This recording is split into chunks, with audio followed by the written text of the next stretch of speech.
I accidentally bring home a cancer diagnosis report I use as a prop. On set, my usually cold contract wife, Vivian Sterling, asked me at dinner how many months I have left. I think she means our 5-year marriage contract, so I answer a little over a month. She falls silent. Later, I quietly go abroad to study. Half a year later, when I come back, I hear from friends that Vivian has gone mad, searching for her deceased husband, alive. I want to see his face, dead. I want to see his bones, turn this city upside down. If you have to, just bring him back to me. Miss Sterling, dinner is ready. We can eat now. But Vivian is still lost in thought over that cancer diagnosis report, with no idea that it's just a prop for my drama. Vivian snaps out of it. On the table are 3 dishes and a soup, all her favorites, but tonight she has no appetite. After a few bites, she looks up at me and asks, "How much time is left?" I freeze for a second, then realize she must mean the 5-year contract. A little over a month. This day I have long prepared myself for. After all, when we got married, Vivian's secretary gave me a serious warning that Vivian chose me as her husband, not only because her family pressured her to marry, but more importantly, because my face looks somewhat like her first love who went abroad 5 years ago. In other words, I'm just a substitute after her first love left. And now her first love is about to return. So her sudden question about the contract probably means she wants me to make room for him. As my words trail off, I catch a slight frown on Vivian's face. I sigh inwardly and add, "Please don't worry, Miss Sterling. When the time comes, I'll leave on my own. I won't cause you any trouble." Honestly, I understand. After missing her first love for 5 whole years, she doesn't want him to see another man by her side. That's only natural. Over the years, she has treated me decently. I shouldn't make this hard for her. Let's do this, Miss Sterling. I'll move out as soon as I can. But housing in Yorkfield is hard to find. Could you give me 3 days? In 3 days, I promise I'll be gone. You really want to leave that badly? My sentence somehow sets Vivian off. Clear irritation flashes across her face, and I don't understand what she means. Her face turns ice cold as she stands up. "I didn't say move, you stay here and stay obediently." Then she walks straight back to her study. I stare blankly at her retreating figure, unable to grasp what just happened. Vivian rarely speaks to me first, and when she does, it's always something important. Today, she brought up the contract herself, clearly wanting to settle it fast. And I already offered to leave, by all reason. She should be pleased. So why is she irritated? After some thought, I think I get it. She's a billion-dollar female CEO after all. She still values her word. She probably can't lose face on this, so she wants to honor the remaining month of the contract. She's always been like that. Over the years, she's been cold to me, but she has never broken a promise. Still, just because she values the contract doesn't mean I should be tactless. I should find a place fast and move out early. After dinner, I clean up and grab a folder from the coffee table, heading to my bedroom. This drama starts filming in 3 days, and I need to study fast. The moment I open the folder, I freeze. I brought this diagnosis report home. This report is a prop for my character. Lily must have accidentally slipped it in with the script. After dinner, I sit at my desk and study the script carefully. I've always been very serious. No matter what I do, I give it 100%. The role Lily landed for me this time is only the 5th male lead in a low-budget web drama, but I still pour all my passion into understanding this character. Soon it's 9 o'clock. I glance at my watch, get up, and head to the kitchen. Vivian is a workaholic, especially these past few years. Since she took over the family company, she has been so busy she often forgets to eat, which gave her serious stomach problems. After I learned this, I spent a fortune consulting renowned traditional Chinese doctors, bought stacks of medical books to study, and developed a medicinal porridge. It works like magic.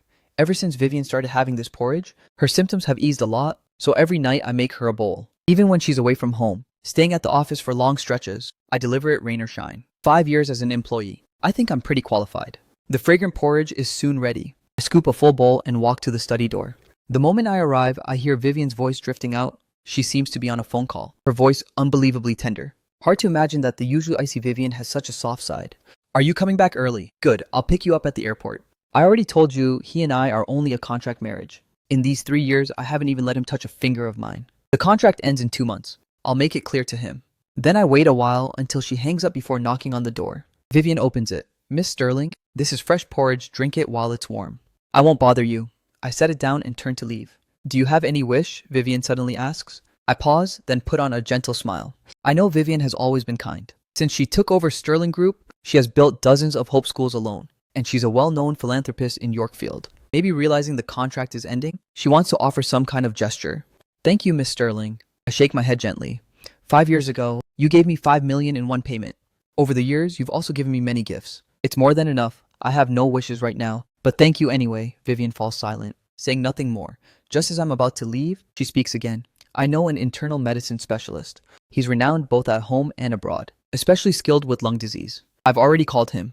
I'll send you his contact in a moment. You can go see him." When I hear this, warmth spreads in my chest. 5 years ago, the orphanage I grew up in caught fire. The director, Grandpa Hayes, rushed into the flames to save the children. Again and again, risking his life, he suffered severe burns over a large area, and his lungs took in so much smoke that he developed serious lung disease.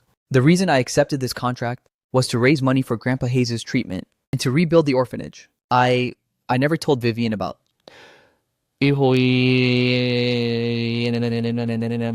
I thought she wouldn't care. Turns out I was wrong. She must have quietly looked into it herself.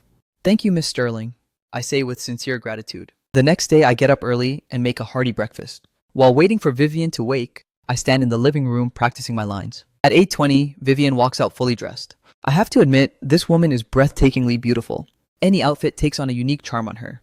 Breakfast is on the table, in the microwave. I warmed some milk for you. There are several options. You can pick whichever you like. Vivian nods slightly, sits at the table, and takes small, graceful bites. As expected of a young lady from a wealthy family, Vivian received an elite education from a young age. Every move radiates intelligence and grace. A delight to watch. Vivian likes quiet, so I can't practice lines in front of her. Just as I turn to head back to my room, she calls out, "Hey, I booked Dr. Jensen for you last night. He's coming to Yorkfield Central Hospital today for an academic exchange. Just call him when you get there." I nod and thank her. Vivian lowers her head, quietly eating again. I go back to my room, freshen up a bit, and not long after, I hear the door close outside. Vivian must have left for work. Once I'm ready, I head out to grab a cab to the hospital. The second I pull out my phone, a luxury white car pulls up in front of me. The window rolls down, revealing Vivian's exquisite face. "Get in, I'll drive you." I freeze on the spot. I know what this car means to her. Among Vivian's luxury fleet, this is the most ordinary one, but it was a birthday gift from her first love. Vivian treasures this car like nothing else. She doesn't care about her $10 million sports cars, but this one she pampers with extreme care. She can't bear a single scratch on it, and she has never let any man sit in it, including me. "It's all right, Miss Sterling. I'll take a cab. If I scratch or stain it, I couldn't afford to pay you back." Vivian's brows tighten. "Stop stammering, turn around and get in." And under her colder and colder stare, I finally manage to thank you and obediently get in. The inside of the car is eerily quiet. But then Vivian suddenly breaks the silence and her words jolt me. "When was it diagnosed?" I think she means Grandpa Hayes. 2 years ago." Her brows knit slightly. "Why didn't you tell me sooner?" I'm puzzled. She's talking a lot today. She doesn't say this much in a whole year. But thinking of her good intentions, I answer, "Miss Sterling, you're busy with work. I didn't want to bother you with these things." Her voice carries irritation as she says, "Even if this is a contract marriage, legally we're still husband and wife. You shouldn't hide things like this from me." She sighs again. "Call me anytime if you need anything." Half an hour later, the car stops in front of Yorkfield Central Hospital.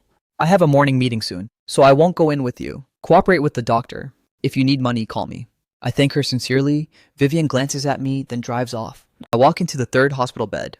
Lying on it is a man in his 60s, his face badly disfigured by the fire. Despite multiple plastic surgeries, he still looks frightening. But his spirits are good, and the moment he sees me, he breaks into a smile. "Ethan, didn't I tell you work matters? You don't need to keep an old man company every day.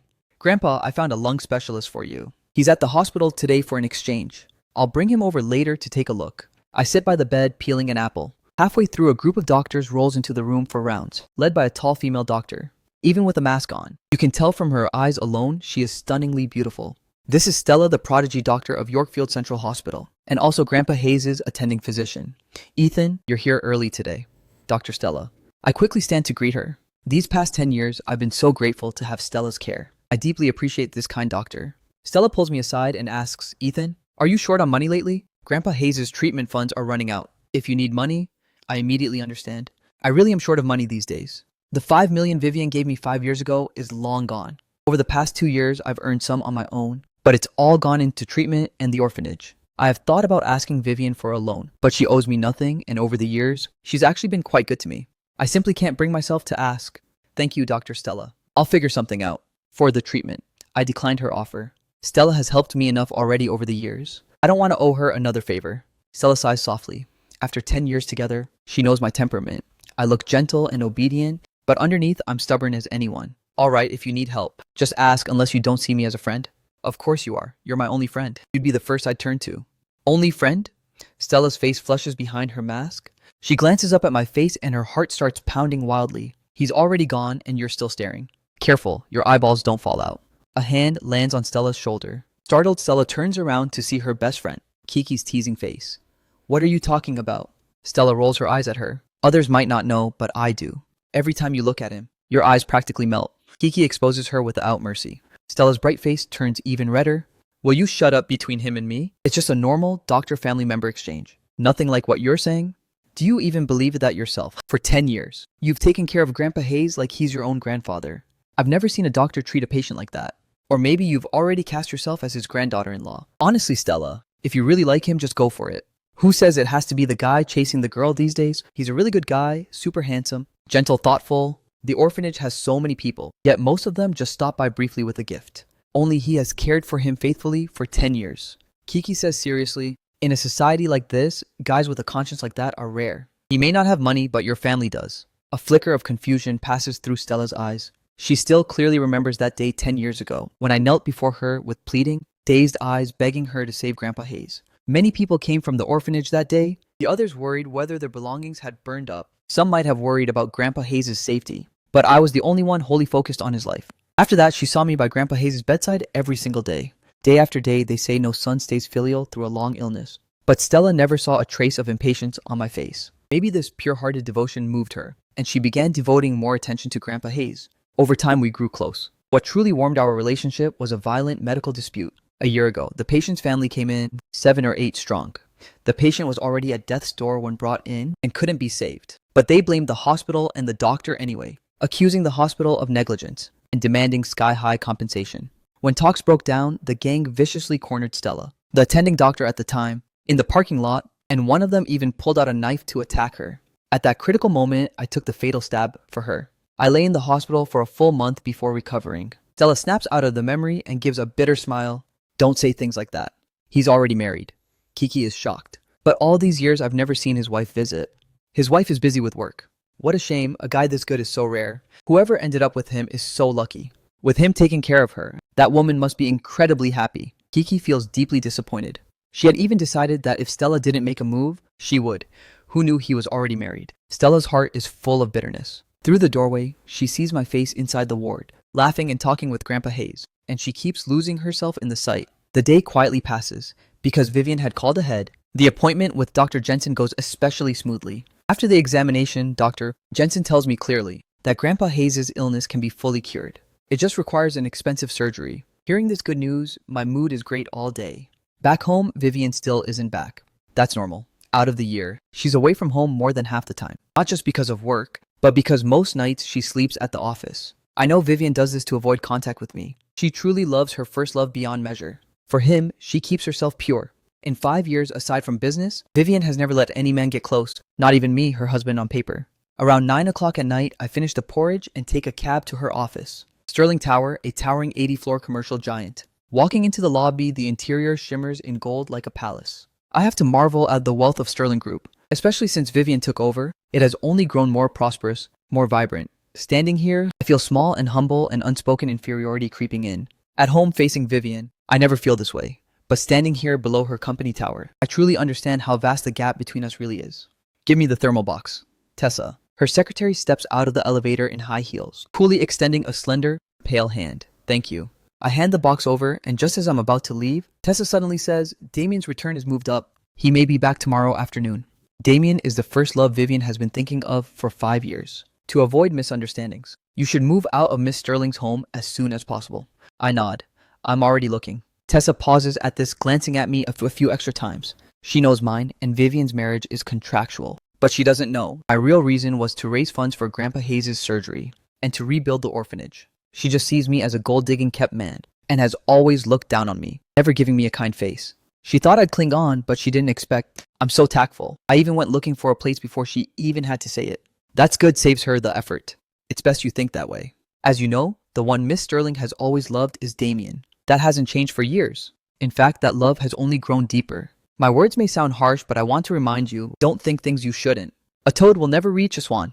You should know your place. After you leave, I hope you don't disturb Miss Sterling again. It would only cause her trouble. You know Miss Sterling has always been kind. There are things she can't bring herself to say, so I have to say them for her. My fists clench tight. I feel a knot of frustration in my chest, but after a long moment, my hands slowly relax. I nod. What right do I have to be angry? This was always just a transaction. All right, please tell Miss Sterling for me. I've always known my place, and I've never dared to harbor any improper thoughts. I'll move out as soon as I can. With that, I quicken my pace and leave. Tessa stays where she is watching me go, feeling a touch of guilt. Maybe her words just now were a little too harsh. She, Vivian, and Damien were all university classmates and mutual friends. Back then, she witnessed their sweet romance firsthand, so she especially resents me, a gold-digging third wheel. What she just said was on her own initiative meant to make me back off. Now this guy seems quite sensible. That's for the best. Whether for me, for Vivian, or for Damien, it's the best outcome. On the way back, I realize I need to pack up and get out fast. So I go buy a large suitcase and start packing the moment I get back. By the time everything is packed, it's already noon. I'm not in a rush to leave. Either way, I should say goodbye to Vivian before I go. I wait until past 6 o'clock in the evening, but she still hasn't come back. I don't even know if she'll be back tonight. After thinking it over, I pick up my phone and send a message. Are you coming back tonight? After a long while, Vivian replies with the word busy. I don't think much of it and write back, I packed everything I can move out tonight. I wanted to say goodbye in person, but if you're busy, I'll just say it here. The key and the porridge recipe are on the dining table. I won't be bringing you porridge anymore. I'm free the next couple of days. If you want to file the divorce papers, just let me know anytime. I don't expect her to reply, so I put the phone down, give the house one last cleaning, and then drag my luggage downstairs. Looking back at this place where I lived for nearly 5 years, I feel a pang of melancholy. I lived here for so long, some attachment is only natural. This time leaving, I probably will never come back in this lifetime. After a moment's thought, I open the door and step out. The instant I open it, I freeze. A terrifyingly dark face stands before me. My voice catches in my throat. I want to speak, but can't. After all this time together, this is the first time I've seen Vivian wear an expression like this. She has always been elegant, cool, intelligent, like a fairy untouched by the mortal world. No matter how angry she got, she has never shown a face this ugly. It leaves me at a total loss. Did I do something wrong? I think it over carefully. Everything I did was according to her wishes. She wanted me to move out, so I moved out that very night. Why is she still angry? Could it be because I left without saying goodbye in person? That it's disrespectful? Either way, she's the boss. For an employee like me to quit by just walking out doesn't look right. A trace of embarrassment crosses my face. I'm sorry, Miss Sterling. I should have said goodbye in person. I apologize. I don't know why Vivian suddenly came back, but she's probably worried I might have taken something from the villa. After all, there are many valuable things inside, especially gifts Damien gave her. I've always noticed how much Vivian treasures those gifts. Like a watch worth tens of thousands. She bought a 6-figure presentation case just to display it, placed right in the most prominent spot in her study, as if to gaze at it and remember him. Watches, paintings, and antiques worth millions and under are all over the house. None of them were guarded against me. Now that I'm leaving, her concern makes sense, so I quickly say, I'm only taking my clothes and such. I can open the suitcase for you to check, or I can wait while you go through your belongings before I leave. Is that what you think of me? Vivian suddenly says. I freeze, mentally cursing my own loose tongue. Even if I thought it, I shouldn't have said it out loud. Saying that makes her sound petty and calculating, so I rush to fix it. Miss Sterling, I didn't mean it like that. What I meant was inside. Before I can finish, Vivian cuts me off coldly. With that, she walks in. Watching her stride ahead, I feel a flicker of disorientation. Vivian's walk has always been elegant, every step graceful as a goddess. A pleasure to behold. But right now, she looks somewhat sulky, her steps wide and forceful. Puzzled, I drag the suitcase after her, thinking she probably wants me to go back inside, so she can check her belongings first. After all, in such a public spot, a glamorous CEO like her can't lose face, so it's best to give her that face. Once inside, I voluntarily opened my suitcase. 5 years ago, when I first came to this house, I had nothing, just a few cheap changes of clothes. The clothes in the suitcase now were all bought later, and none of them are cheap. It's not that I'm wasteful. As Vivian's husband on paper, dressing too shabbily would hurt her image. Besides, I'm an actor, so I need to look the part. In the entertainment world, people judge you by your clothes before they judge you by you. Aside from the clothes, there are some acting books, a laptop, and 2 watches Vivian gave me. Both watches are pricey, even the cheaper one cost over $100,000. They were birthday gifts from Vivian these past 2 years. There isn't much. She doesn't look at the suitcase. Her stunning eyes stay fixed on me, faintly burning with anger. I feel deeply uncomfortable, a heat creeping over my whole body. Being stared down by a CEO with such a powerful presence honestly makes me very uneasy. Does she think I secretly hid her luxury items? Can't blame her for thinking that since I am poor. Faced with all those expensive luxuries, how many people could resist the temptation? Would you like to check first? Ethan, do you think this is funny? What? I lift my head and meet her blazing eyes. Take your stuff, back to your room. She says it sharply, then strides toward the study and slams the door. What does she mean I can't make sense of it? Telling me to take the luggage back to my room? You saw?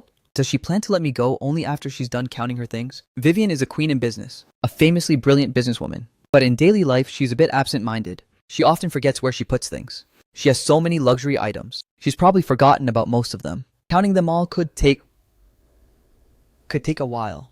I hesitate, unsure whether to leave or stay.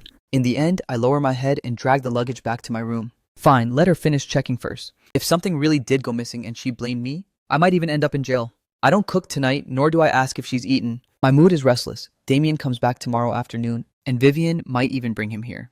I don't dare entertain any improper thoughts about Vivian, but seeing them flaunt their love right under my nose, or maybe doing things even less appropriate, that would be torture for me. Am I really fated to suffer this? Well, I took her money. What's a little suffering? I lie in bed, tossing and turning, not sure when I finally fall asleep. The next day, I sleep in for the first time in a long time. When I wake, it's already past 9 o'clock. Vivian isn't home, and I have no idea where to go. I don't know whether she finished checking her things last night. I think about calling to ask, but I can't work up the courage. I remember how angry she was when this came up last night. Worst case, if she brings Damien back tonight, I'll find an excuse to stay at a hotel and give them their space. I spend the whole day at home studying the script. Before I know it, it's past 5 o'clock in the evening. My mind starts to drift. Damien should be back by now. Vivian has missed him for so many years. She must be especially happy right now. What are they doing at this moment? At that thought, I drift off a little. Sometimes I feel quite inferior, especially next to a top quality man like Damien, who has a great family background, handsome looks, and is a major star. And they say his personality is great too. He's excellent in every way. Compared to him, I'm just an orphan with no parents. An 18th tier nobody actor who only lands tiny roles. Crushed in every way, no wonder a woman like Vivian, a stunning CEO, falls so deeply in love with him. I can't say I love Vivian much, but at this moment, I do envy Damien a little. I pick up my phone and suddenly see a post from Tessa. The picture is of Damien and Vivian having dinner together at a restaurant. I have to admit, Damien really is handsome. Even from a man's perspective, I think he's handsome from every angle. Sitting beside Vivian, they look like a perfect golden couple. The caption reads, "After everything, it's still you. I'll ship this couple for 100 years. I try hard to stop myself from looking, but I can't help staring at this photo again and again. In it, Vivian's face is full of smiles, a tenderness I have never seen before. So she does smile, but her smiles are only for the one she loves. And I'm just her employee, never worthy of her smile. I put the phone down listlessly, feeling a tangle of emotions. Too unmotivated to cook, I rarely order takeout. Vivian probably won't come back tonight. She cares too much about face. After all, with me, this third wheel still at home. Given her personality, she most likely won't bring him here. Even if they want to relive old memories, they'd probably check into a hotel. I'm eagerly eating takeout when there's a knock at the door. Puzzled, the takeout is already here. Who would knock? Now, could it be the property staff? I walk to the door, open it, and freeze. It's Vivian. Why is she back? Isn't she supposed to be in a hotel with Damien, pouring out their hearts to each other? I glance past her, but she's alone. No sign of Damien. What are you looking at? She asks, frowning. Oh, nothing. Why are you back? I ask reflexively. Vivian snaps, this is my home. Shouldn't I be back? Is that what I meant? Your first love is back today. You two should have endless things to talk about. Shouldn't you be at a hotel right now, enjoying yourselves? I don't dare say any of this. I just laugh awkwardly and let her into the room. I figure Vivian is a proud woman and a very traditional one. Her pride would never let her give herself away. At the very first reunion, I've always known the outside world knows she's married, that plenty of top-tier men still pursue her, but she's always cold to them. She has never been too close with any other man, nor has she had any scandals. Years apart in different countries might make them feel a little distant. After some time getting reacquainted, maybe she'll fully open her heart to Damien. You're eating this instead of cooking. She walks in, sees the takeout boxes on the table and asks, I wasn't in the mood today, so I ordered takeout. Have you eaten? I can make something for you. I know she had Western food with Damien. She probably won't ask me to cook again. Why weren't you in the mood? She suddenly asks, looking at me. In that instant, her gaze falls on my phone on the table. While eating, I shamefully opened that photo again and even zoomed in. Vivian sees the photo almost at first glance and frowns. I follow her gaze and my face turns bright red. In an instant, I practically lunge to grab the phone and hide it behind my back. Stammering, I opened it by accident. I want to disappear now. I really want to dig a hole and bury myself. So embarrassing, I want to die of embarrassment. Why didn't I close the phone earlier? I just want to vanish. Vivian gives me a meaningful glance, the corner of her mouth lifting slightly. With my head down, I don't notice the fleeting, stunning charm on her face. Too much takeout is bad for you, Vivian says, then walks straight toward the study. I let out a heavy sigh of relief. Looks like she didn't read into it. Her heart only has Damien. She probably doesn't care what I think. I curse myself for worrying over nothing. Quickly finish dinner, clean up the takeout boxes, and take them downstairs to throw out. Just as I'm about to head back, I see a noble-looking man approaching from a distance. Her first love, Damien. Why is he here? I frown. So that's how it is.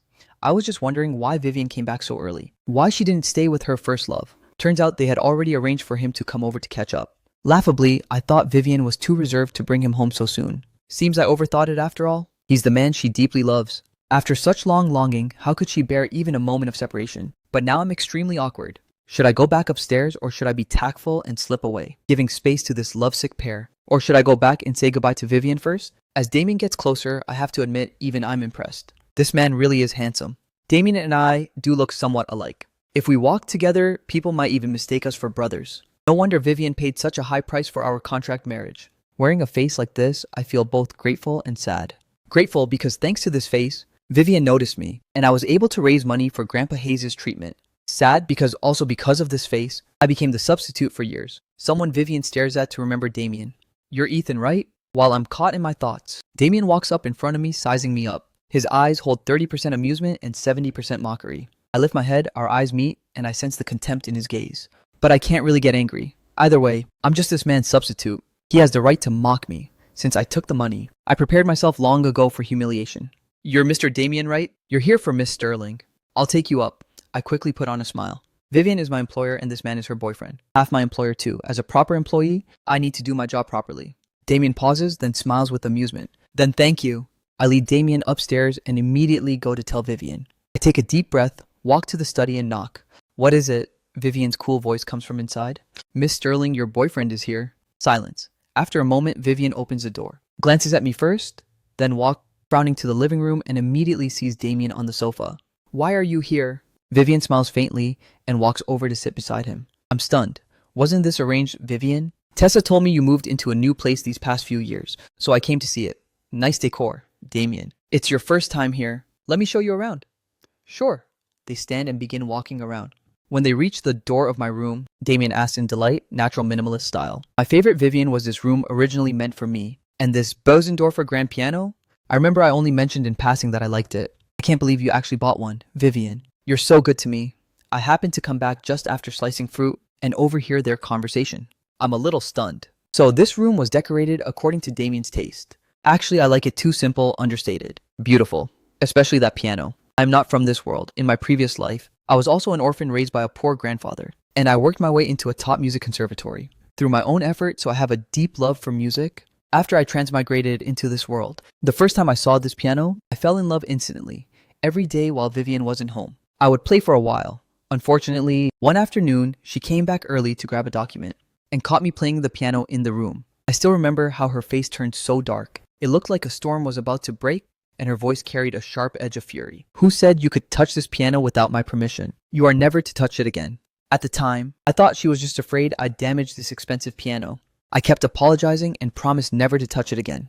Only now do I understand this piano was bought for her first love. It belongs to him alone. After sitting on the sofa in a daze for a while, Vivian and Damien come back. I stand up. Mr. Damien, please have some fruit. Miss Sterling, I have something to do tonight, so I'll head out.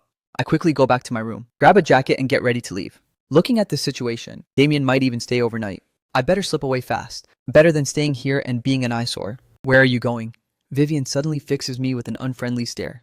What could you possibly have to do? I feel a knot of frustration. I'm giving you two space. What more do you want? Do you really need me here as a third wheel to feel comfortable? I have no idea what's on this woman's mind. For a moment, I can't come up with a good excuse and just stammer. Her voice grows colder. Sit right here. I freeze in place. Vivian, since Mr. Ethan has somewhere to be, just let him go. Damien says with a smile to diffuse the situation. I let out a breath of relief and throw him a grateful glance. Honestly, I may be a proper employee who follows every reasonable request from my employer, but watching people flaunt their love right in front of me, even eavesdropping by the wall, I really don't have such a weird hobby. The moment I turn to leave, Vivian shouts again, "Stop my foot." Just about to step out, freezes again, and Damien, it's getting late. Why don't you head back early and rest? She puts on a gentle face, speaking softly. Damien is taken aback, almost in disbelief. He came tonight planning for something to happen, even bringing a pack of protection in his pocket. He never expected that less than half an hour in, Vivian would actually show him the door. And yet her next words leave Damien completely speechless, as she adds tactfully, I have a morning meeting tomorrow. I need to spend tonight going over some materials. Once she says that, Damien can't insist. He stands and nods. Right, work matters. Oh, by the way, are you free tomorrow? I'd like to take you to a movie. Some other time. Tomorrow might be busy. I have several meetings. Damien pauses again, hesitating a long time before slipping into a signature smile. All right, I'm back for good. This time, we'll have plenty of chances. Damien leaves. Before he goes, he gives me a long, deep look. The coldness in his eyes sends a shiver through me. This guy really hates me now. I'm speechless. Vivian rejected him. What does that have to do with me? Didn't he see I was about to give them space? This makes me realize I have to stay far away from these two, or there's no telling how much more trouble is ahead. With that thought, I can't help asking cautiously, Miss Sterling, did you finish counting your things? Vivian's face immediately turns cold. Counting what, your belongings? I haven't yet noticed her growing colder, and keep talking. I'm poor, but I'm really not that kind of person. You can search everything. Nothing should be missing. Before I can finish, a wave of cold suddenly rolls through the room. I freeze for a moment, then look up and meet Vivian's gaze looking ready to kill. Do you think you're being funny? No, I'm not. I can't figure out what's on this lady's mind. What I said is good for everyone. You finish checking, I leave early. Everyone's happy you win. I win. Isn't that what everyone wants? Why are you making this ugly face? She stares coldly at me for a long time until my skin crawls. Without a word, she walks into the study and slams the door. While I'm still stunned, the door opens again. She looks like ice all over, her voice colder than ever. Ethan, our contract isn't over. I paid you. Before this contract ends, if you dare leave this house, you just try. The door slams again. I stand there, mouth open, speechless. I really didn't think this fairy, like the CEO, had a hobby of making people watch her and her first love. Show off their love. She forces me to stay. Is it just so I can witness how affectionate she and her first love are? Fine, I take her money and I give her happiness. If she has this kind of hobby, I'll oblige. Only 1 month left. Just bear with it. Early the next morning, I sit in Lily's car heading toward the film studios. You look terrible. What did that bossy lady at home not let you rest last night? Lily glances at me, unable to resist teasing. I blush awkwardly. Lily, please stop joking. Lily giggles. She loves seeing me blush. If I had a sweet puppy like you at home, I wouldn't let you rest all night either. I look awkward, not sure what to say. She smiles and returns to the topic. How's the script going? It's going okay? Don't put too much pressure on yourself. Your role is the 5th male lead. Not much screen time, not much demanded. I nod. The filming location is at Yorkfield Film Studios, about an hour and a half from the villa area. By the time we arrive, it's just past 8 o'clock and the crew is still preparing. Lily leads me straight to director Reed. This is a low-budget web drama, and my role doesn't have much screen time. So after he saw my photo, and with Lily's connection, he just decided on the spot. This is my first time meeting director Reed in person. He's in his 50s, once a fairly famous director in the industry, with multiple TV dramas broadcast on major networks, and some real achievements. But these past few years, his luck has been bad.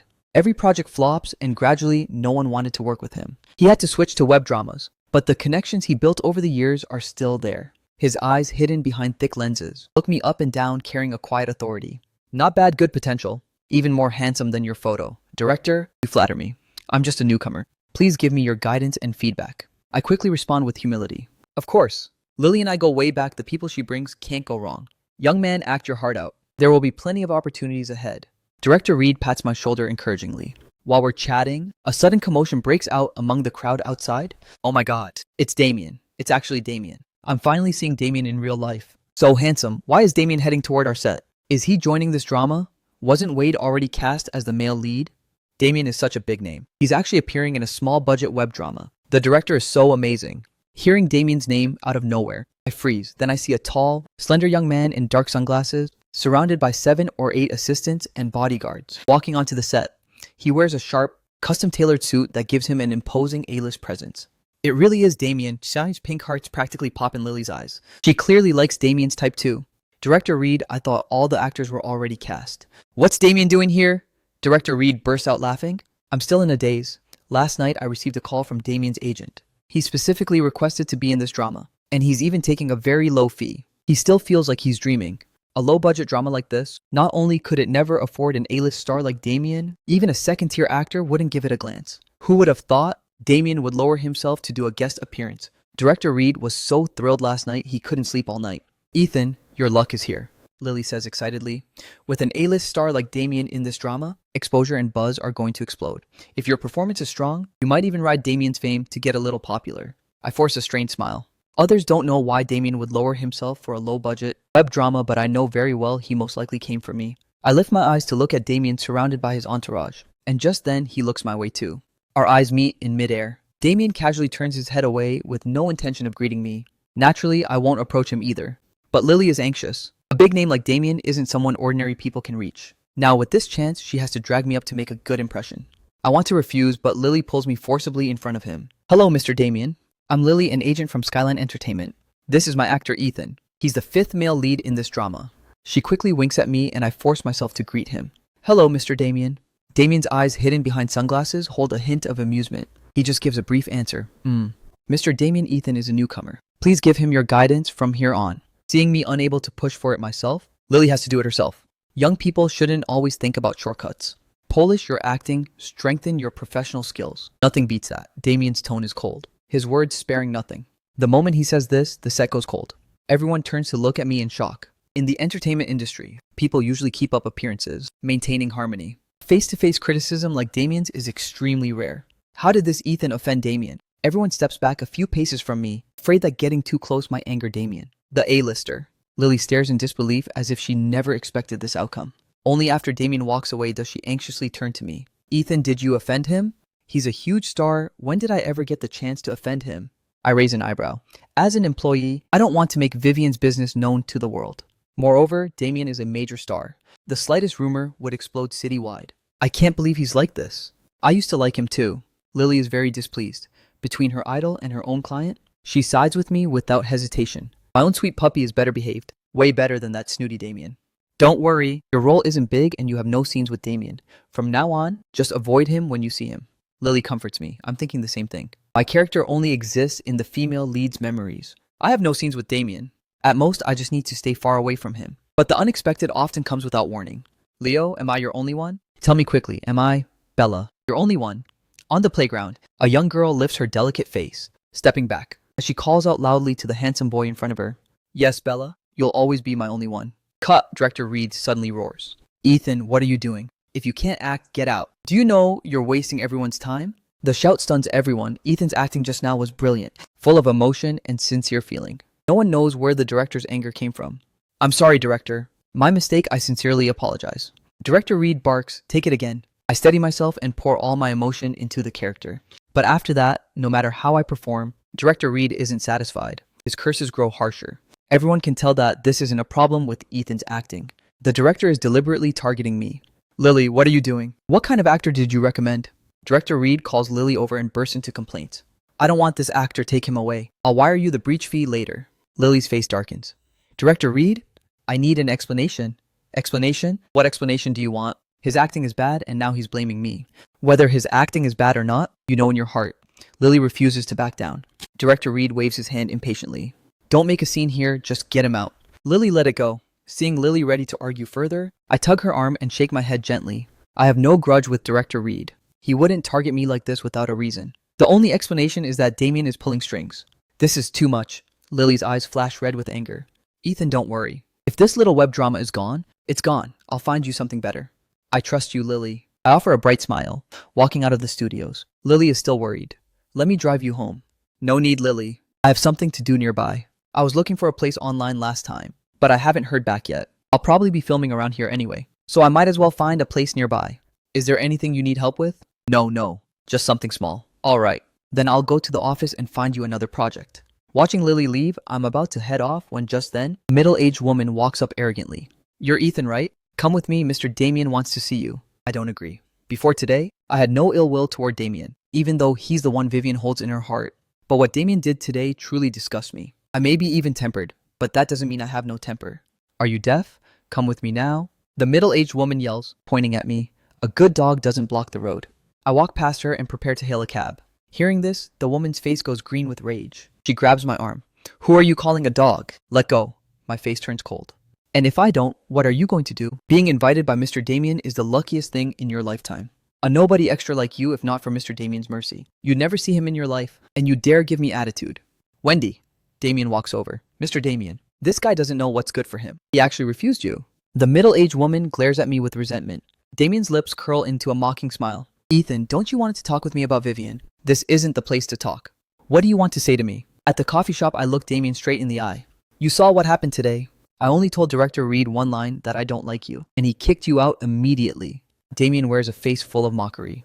Do you think you belong in the same world as me and Vivian? I frown. You brought me here just to show off your superiority. Damien wags his finger. You're not even worthy of that. I brought you here to tell you one thing. There are no fairy tales in this world. A princess will never fall in love with a frog, and a frog will never become a prince. Vivian's contract, marriage with you is only because she sees you as my substitute. I believe you know this yourself. Now that I'm back, do you think it's appropriate for you to keep clinging to her? I lift my eyes. You're overthinking. I've always known my place. I've never thought about clinging to her. Then that's best. I hope you move out of her place immediately. I don't like any man being too close to her.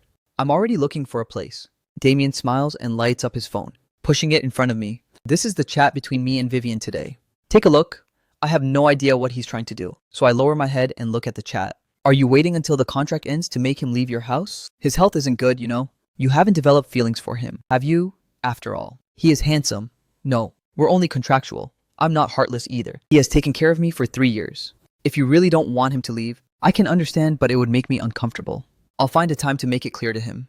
Don't overthink it. To me, he's just a roommate I've shared a house with for years, nothing more. After reading the whole page, I have no interest in scrolling further. I pushed the phone back, a hard-to-describe feeling rising in my chest. A roommate, huh? That's really what it was. For 3 years living under one roof, we rarely spoke. It was always me one-sidedly taking care of her, while she only gave me 2 watches on my birthday. She never said a single word of care. Even a real roommate of 3 years wouldn't be so distant as to never offer a word of concern. Between the lines, I sense Vivian's hesitation. She wants me to leave, but her sense of decency won't let her open her mouth. I don't know why, after I have offered to leave so many times, she refuses. What is she thinking? Or maybe my resolve isn't strong enough. This time, I'll just leave without saying goodbye. I'll tell her after I've already moved. Maybe this is exactly the ending she wants. On the 79th floor of Sterling Group, in the CEO's office, Vivian is on the phone. Dr. Jensen, how is the situation? Miss Sterling, it's not optimistic. The patient's lung condition is severe, and it's been dragged on too long. I told him it could be fully treated, but in reality, he probably has only about 2 months left. Dr. Jensen sighs through the phone. Vivian's expression freezes. Is there no other way money is not an issue? Currently, this disease can't be cured anywhere in the world. With enough money, we can prolong it for some time, but the patient will suffer. Vivian falls silent for a long time before answering. Dr. Jensen, you're the expert here. I'm counting on you. Don't worry about the money. Give him the best medicine. Yes, all right. I know what to do. After hanging up, Vivian slumps in her chair. Somehow, at this moment, her heart palpitates strongly and a dull pain throbs deep inside.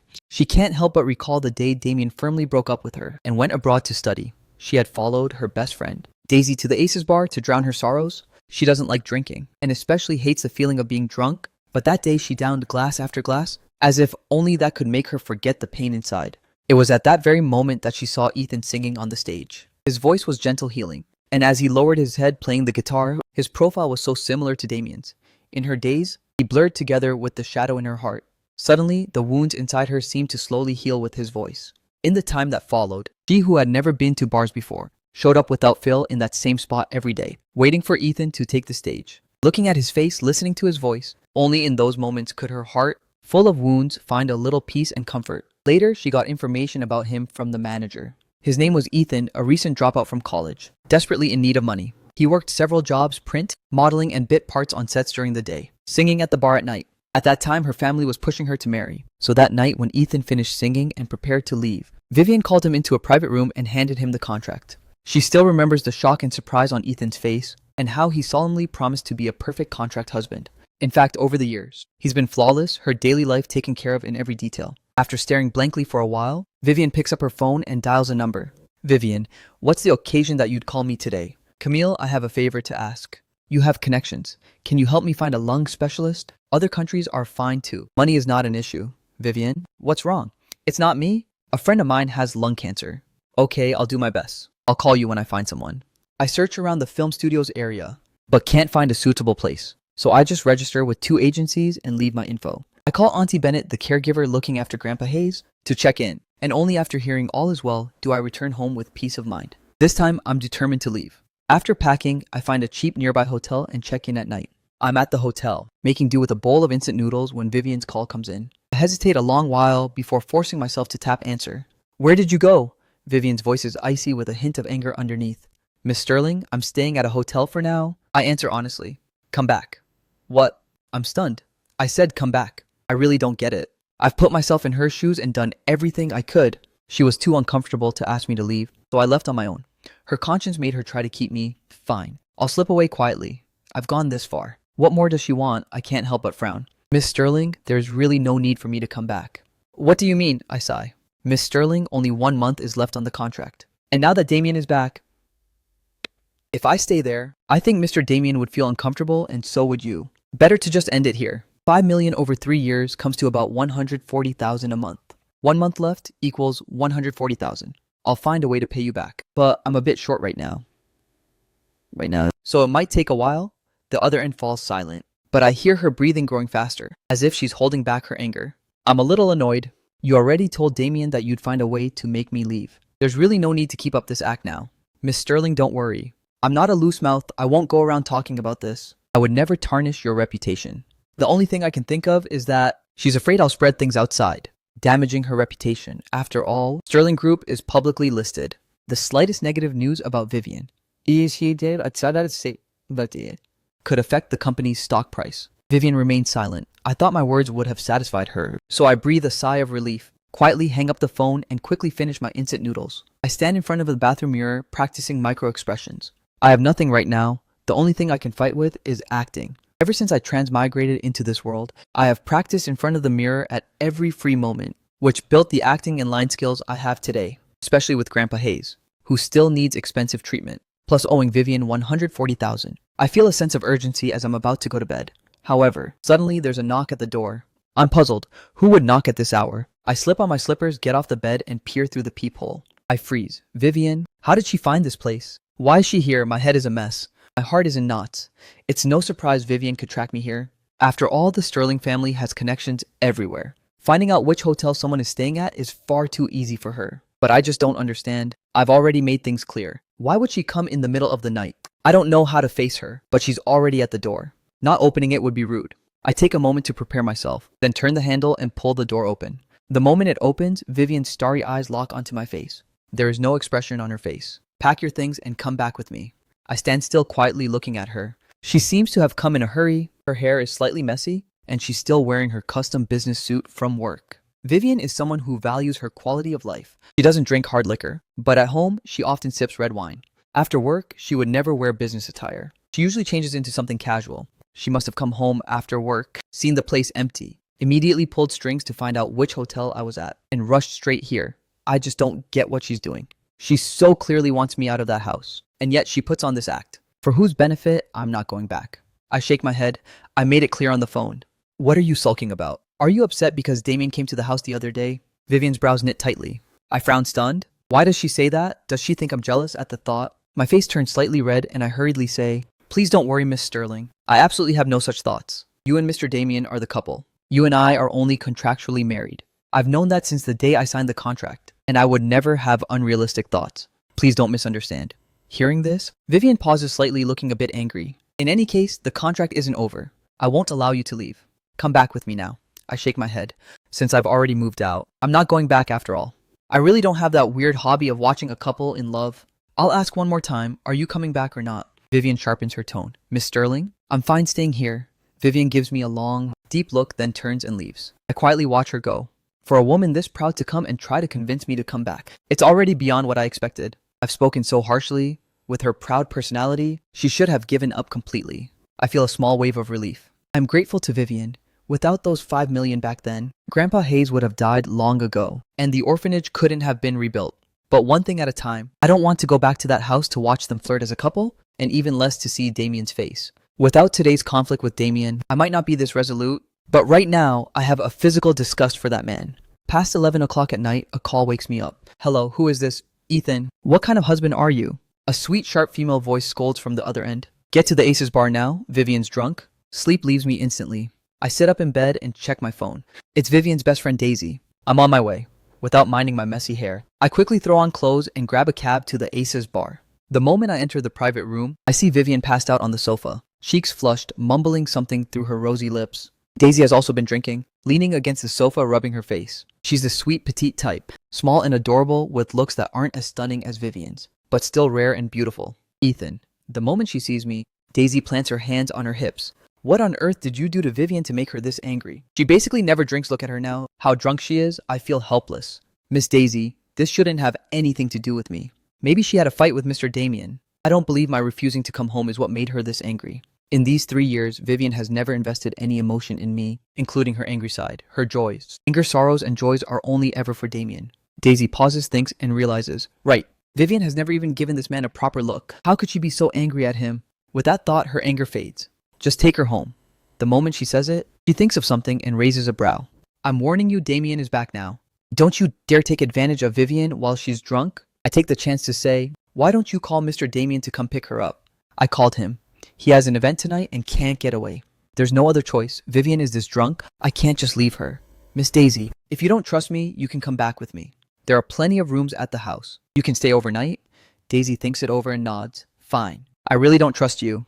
I let out a bitter smile. Walk over to Vivian and easily scoop her up bridal style. Vivian is tall, but very light. Maybe about 100 pounds. On top of that, since I'm aiming for the entertainment industry, I work out every day in the third floor gym, keeping a fit physique, 8-pack abs packed with strength. I find Vivian's car in the parking lot and skillfully drive toward the villa area. Ethan, your contract with Vivian is almost up. Daisy in the backseat rubs her aching head and suddenly asks, yeah, 1 month left. Now that Damien is back. What are you thinking? I know what she means. I already moved out. You moved out? Daisy is shocked, looking at me in disbelief. Yeah, staying at a hotel for now. I'll move once I find the place. Daisy stares blankly. Are you really okay with it? Vivian has billions, even if it's a contract marriage. You two registered legally. Are you really willing to take nothing and just leave her like this? I smile. What's there not to be willing about? None of it was ever mine. On the contrary, Miss Sterling has taken great care of me. Without that money back then, I don't know where I'd be now. A person should have a conscience. She has been so good to me. The least I can do is not make things hard for her. After a long while, Daisy finally says, it's best you think this way. Think too much, and the only one who suffers is you. Back at the villa, I carry Vivian to the bedroom and lay her down, then expertly go to the bathroom. Bring a towel to wipe her face and immediately head to the kitchen to make hangover soup, patiently spoon-feeding it to her. Daisy stands beside me watching in amazement. Do you take care of Vivian like this often? I smile. She's my employer. She gave me $5 million and I have no way to repay her, so I can only do the small things I'm capable of. So, she doesn't have to worry about these trivial matters when she's home. Daisy pauses. Just then, Vivian's face suddenly changes, and she vomits over the edge of the bed. I don't have time to dodge and the vomit covers me. Even the most beautiful woman vomiting is hard to describe. A foul smell fills the whole room. Daisy, standing beside me, gets some on her too, screams and quickly steps back. By the time it's all done, it's past midnight. I don't even remember falling asleep. The next morning, I just finished making breakfast when Vivian and Daisy come out together, freshened up. You're up. Come have breakfast. I'm bringing the breakfast out from the kitchen, the beautifully plated meal. Ethan, did you make all this? Daisy stares at the table in shock. A plate of osmanthus cakes shaped like hearts, decorated with fresh flowers. A plate of durian pastries carved into various little animal shapes. And a bowl of lean pork congee, the aroma reaching you from far away, making your mouth water. She really didn't expect I had such impressive cooking skills. Miss Daisy, it's nothing special. Just a few simple dishes.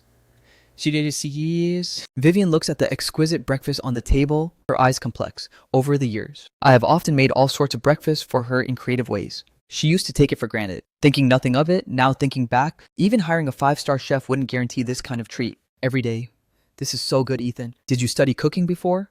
Daisy sits down, picks up an osmanthus cake, and takes a bite, her big eyes curling into crescent shapes. No, I used to cook for the kids at the orphanage. After I came to Miss Sterling's house, I had a lot more time and I studied it for a while. Hearing this, Vivian can't help but lift her head stunned. You're an orphan? Vivian asks in shock. She has never known this. Over the years, I have occasionally disappeared for a few days saying I was going home. She thought I had family. She never expected I was actually an orphan. Vivian's heart is in turmoil. Just how little attention has she paid to this contract husband? After all these years, she doesn't even know my basic background. Yeah, Grandpa Hayes from the orphanage picked me up from a garbage pile and raised me. At 5, a family adopted me. But at 10, they had their own son and sent me back. I eat my breakfast, speaking in a calm tone as if describing something unrelated. I'm so sorry, I didn't realize your background was so sad. Daisy's eyes hold pity. It's all right. I've long made peace with it. I pull out a tissue, wipe my mouth, and stand up. Miss Sterling, Miss Daisy, take your time. I'll head out first. Vivian parts her red lips, wanting to say something, but in front of Daisy, her cool, proud personality won't let her speak any words to make me stay. She can only watch me leave. Vivian, are you really going to end the contract with him? Daisy blinks and asks. Vivian frowns. Why are you asking? Yeah, Vivian, if you're really going to end it with him, then why not let me have him? Let you have him. Vivian stares at her in shock. Daisy nods. You know, my dad wants to marry me off to Preston. That guy's a total playboy. New girlfriend every 3 days. I can't stand the sight of him. I want to follow your lead. Find someone, quietly register, and then my dad won't pressure me anymore. I think he'd be a good fit. Vivian suddenly feels her heart skip a beat, her throat going dry. Come on, Vivian. You wouldn't happen to be reluctant, would you, seeing her silent? Daisy continues. You already have Damien. Damien and I... Vivian wants to explain something, but on reflection decides not to. Daisy, you're not suited for him. Why isn't it just a contract marriage? I'm not actually going to fall for him. Just use him as a shield. What's so unsuitable about that? Daisy is confused. Vivian pauses a few seconds. He's sick. Late-stage lung cancer. He might not live past 2 months. Daisy shrieks, her eyes wide. How could that be?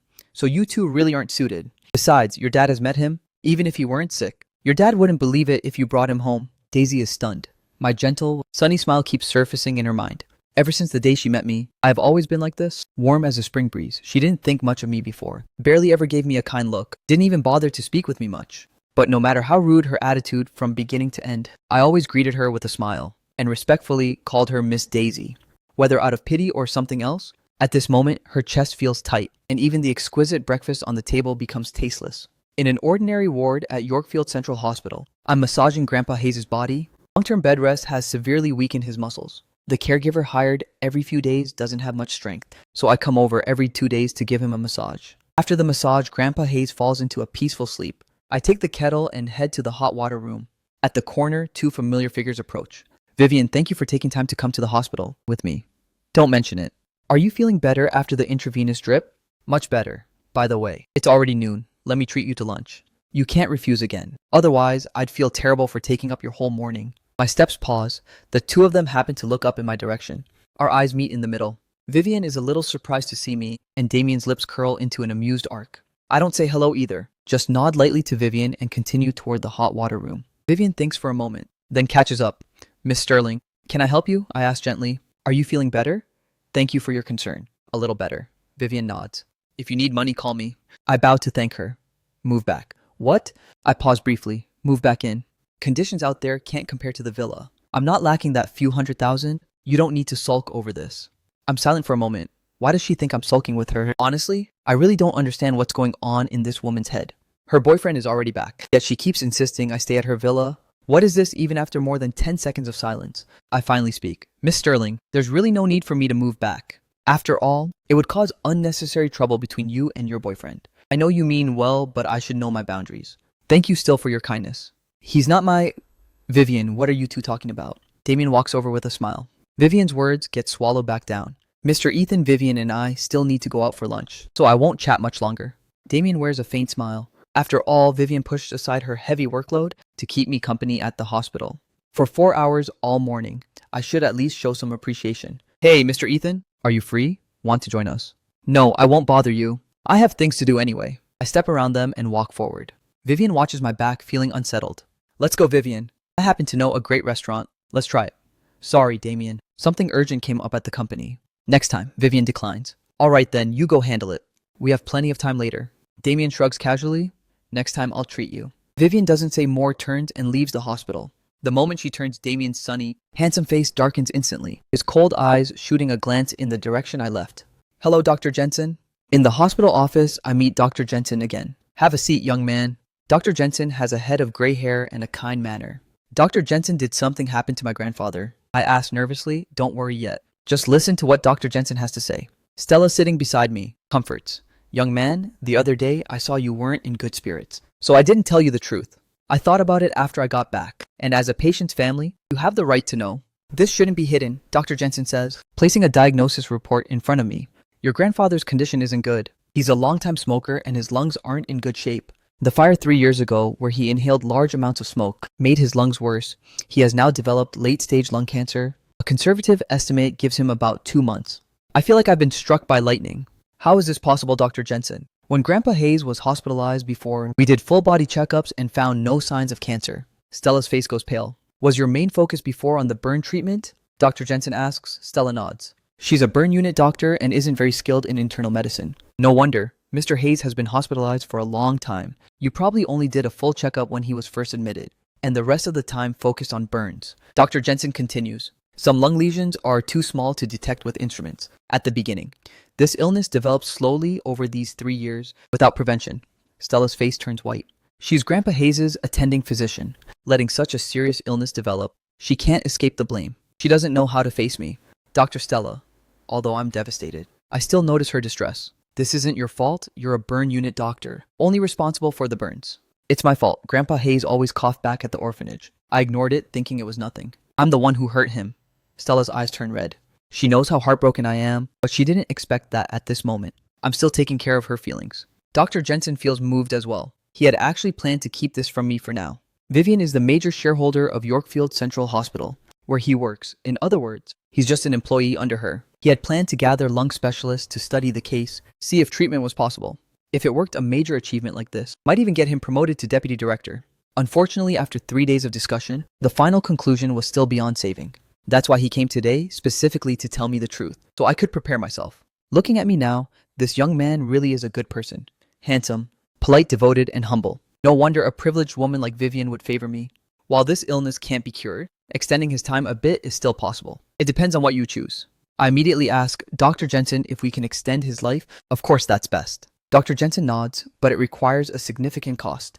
A good targeted therapy drug came out of other countries recently, but the price is quite high. 200,000 per dose. For your grandfather's condition, he'd need at least 2 to 3 doses per month. And if he develops drug resistance, that rate will increase. Without hesitation, I answer, I'll find the money. Past 6 o'clock in the evening, I walk out of the hospital in a daze, my mind full of memories with Grandpa Hayes over the years. He picked me up from a garbage pile. Later, I heard from Granny Holloway at the orphanage that I was covered in mud and burning with fever. Back then, without Grandpa Hayes, I might have already died in that garbage pile, hauled off as trash and burned. As a child, my favorite thing was curling up in Grandpa Hayes' arms, listening to his stories, learning life lessons from him. He'd hide from the other children to slip me some pocket money. Remember my birthday? Give me the gift I wanted most, and scold me sternly when my grades weren't good. He is the only family I have in this world, my only emotional anchor. In my previous life, I was also raised by a grandfather, and now with 2 souls merged into one. I feel the pain of losing family more deeply than anyone. As I walk, tears spill down my face. Ring, ring. A call comes in.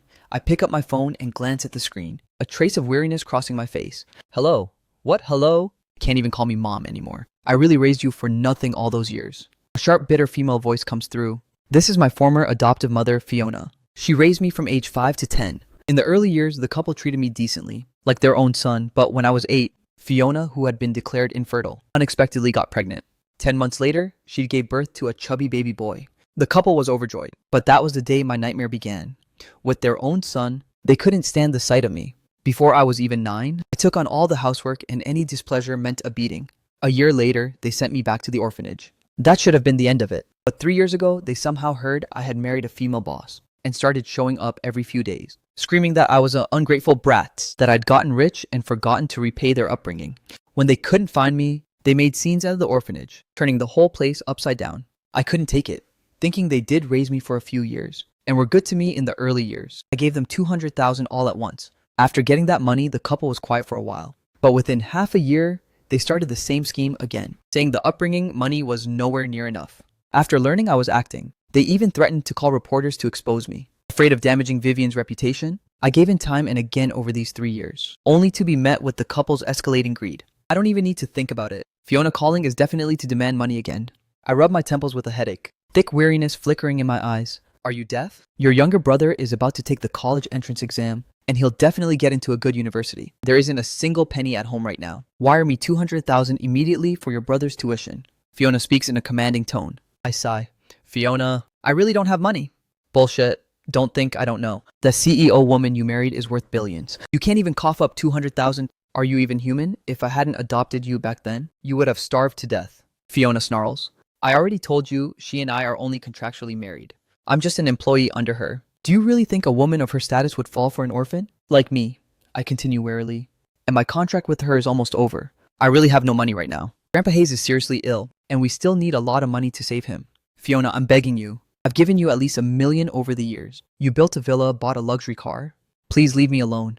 The moment Fiona hears this, she shrieks at the top of her lungs. You brat, don't even think about lying to me. I know rich women in the city love finding boy toys. That CEO definitely keeps you because of your looks. Telling me you have no money, like hell I'd believe you. Want me to let you off fine. Wire me 10 million in one payment. And I promise I'll never bother you again. 10 million. I'm stunned hearing this. She really has a nerve. That CEO is worth billions. What's 10 million to her? I'm warning you. Without 10 million, forget about it. I'll cling to you forever.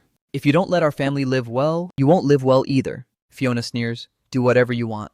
I directly hang up the phone. No matter how many times Fiona calls back like she's possessed, I ignore her. I know a woman like Fiona is ruthless. Before I worried it would affect Vivian, so I kept giving in.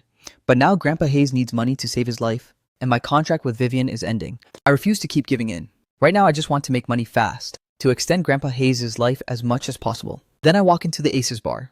The blows today have made me more frustrated than ever, and right now I just want a drink to take the edge off. The Aces bar is a large lounge bar with heavy traffic. When I used to be a resident singer here, it was basically packed every night. That's because the owner runs the place well. Hey Ethan, what brings you here? The moment I walk into the bar, a pretty woman in her 30s lights up and walks over. Rose. I break into a smile. This woman is Rose, the manager of the bar. She took good care of me back when I worked here. I'm here as a customer today, and here I thought you came specially to see me. Got my hopes up for nothing. Rose rolls her eyes at me and I scratch my head awkwardly. You ungrateful little thing, got yourself a wealthy woman, and now you look down on us. Poor friends. 3 years and not a single visit. Rose's voice carries a hint of resentment. I don't know what to say and quickly change the subject. Rose, is Lena still singing here? You have the nerve to bring up Lena? She liked you so much back then. And you ran off with that rich woman without even saying goodbye.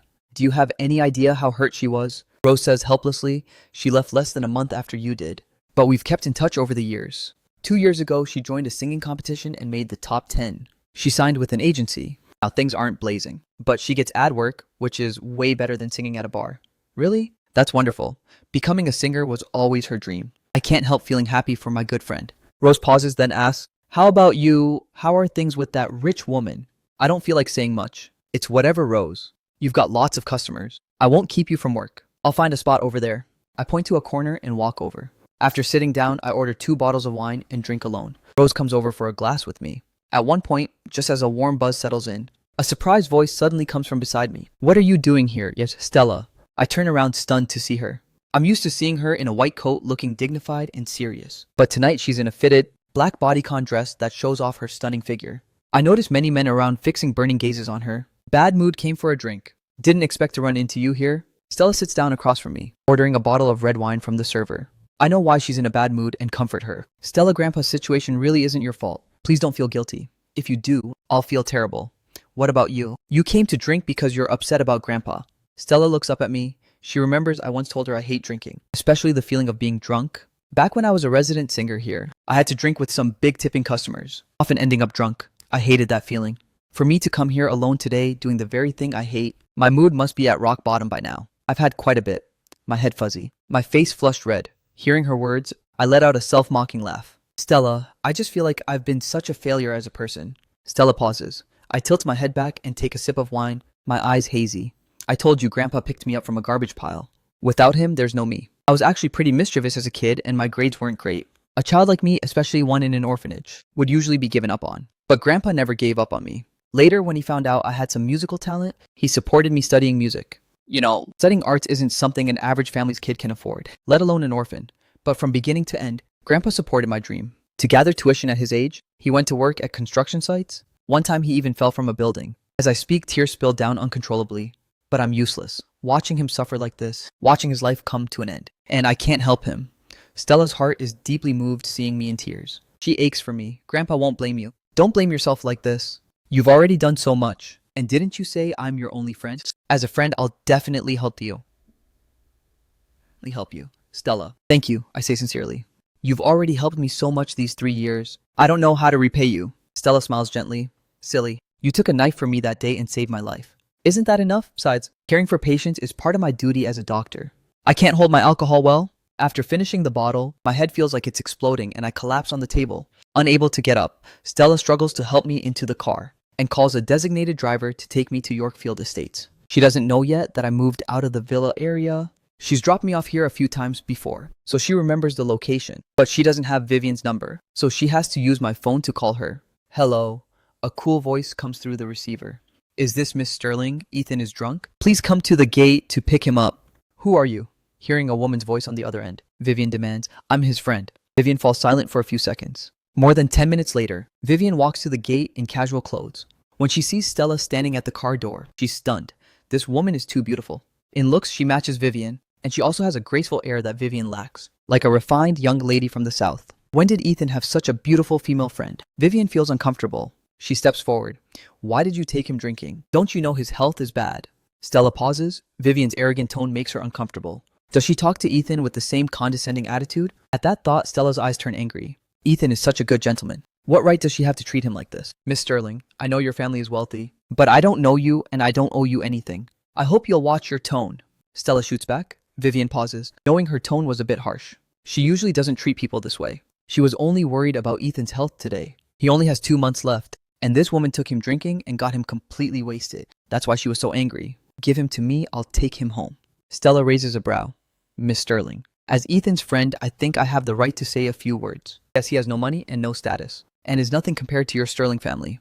But he's kind, he deserves to be treasured and cared for. I hope you can be a little kinder to him. If you don't know how to treasure him, plenty of people out there would. She doesn't know how Vivian and I usually interact, but she can guess this woman isn't good to me. Otherwise, a woman worth billions wouldn't have a husband, going to a bar to drink over a bit of treatment money. What's between me and him doesn't need outsiders interfering. But thank you for bringing him back. Vivian gives her a deep look, helps me out of the car and walks me with my hazy, drunken eyes toward the villa. Back at the house, she lays me on the bed and catches her breath for a long while. Before slowly calming down, she stares at me carefully, studying this man she has lived with for years. Drunk, I am unusually quiet. No noise, no drunken talk. As if in a deep sleep. By appearance, this man is truly perfect. Vivian has seen many handsome men, but I would rank in her top 3. Vivian quietly watches for a while, then turns her complex gaze away. She goes to the bathroom, brings back a towel, and wipes my face. Then she pulls the covers over me. Still asleep, I have no idea Vivian is doing all this. Going into the study, Vivian dials Dr. Jensen's number. Miss Sterling, what can I do for you? How is Ethan's condition? Not optimistic? He came by today and the problem keeps getting worse. I've discussed this with some colleagues over the past few days. The best option now is to purchase the targeted therapy drug from other countries, Dr. Jensen says. 200,000 per dose, about 3 doses a month. This amount is nothing to Vivian. She doesn't care about the cost. She asks, with this drug, how much longer can he live? This drug works well, but drug resistance is strong. It's most effective in the first 2 months. Then, doses need to gradually increase until it stops working completely. Dr. Jensen says, based on my estimate, with this drug, he can hold on for at most half a year. Vivian pauses a moment. Money isn't an issue. If you can keep him going longer, I'll remember this favor. Don't worry, Miss Sterling, I'll do my best. After hanging up, Vivian rubs her temples wearily and can't help walking into the room to watch me a while longer. A few minutes later, she makes another call. Go to the hotel room 308. Pack everything up and bring it to my villa. Less than an hour after the call, Tessa brings back the luggage I left at the hotel. She asks, puzzled, Miss Sterling, since he left on his own, isn't that the best outcome for you and Damien? Why? Vivian hasn't told anyone about Ethan's illness for now and doesn't want it to become public. I gave him $5 million. Before the contract ends, he doesn't go anywhere. Hearing this, Tessa is even more confused. $5 million, Vivian spends millions on a single shopping trip. Would she really care about $5 million? Tessa stares at Vivian strangely. Miss Sterling, you wouldn't happen to... Enough. You can go back now. Vivian cuts her off before she can finish. Tessa pauses, hesitating for a moment, then says, Vivian, you and Damien have finally come together after all this time. You've waited so many years for him. Now that he's back, if you keep entangling with Ethan, Damien won't be happy. Vivian shoots her a glare. You're talking more and more lately. Do I need you to tell me what to do? Go back. After Tessa leaves, Vivian stands in the living room in a daze for a while. She loves reading Western literature, and especially admires the idea of a platonic soulmate. In college, Damien pursued her intensely. At the time, Damien was a campus heartthrob, handsome from a wealthy family, talented and adored by girls. Vivian also liked him somewhat. Unable to resist his persistent pursuit, she agreed, but she made him agree to no physical contact, only a spiritual connection. If one day she truly believed they were right for each other, she would give him everything.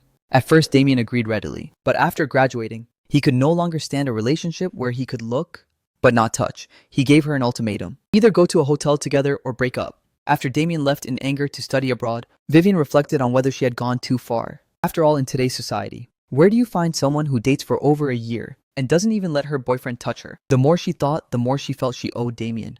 She had planned that when Damien returned, if they still loved each other, she would give him everything.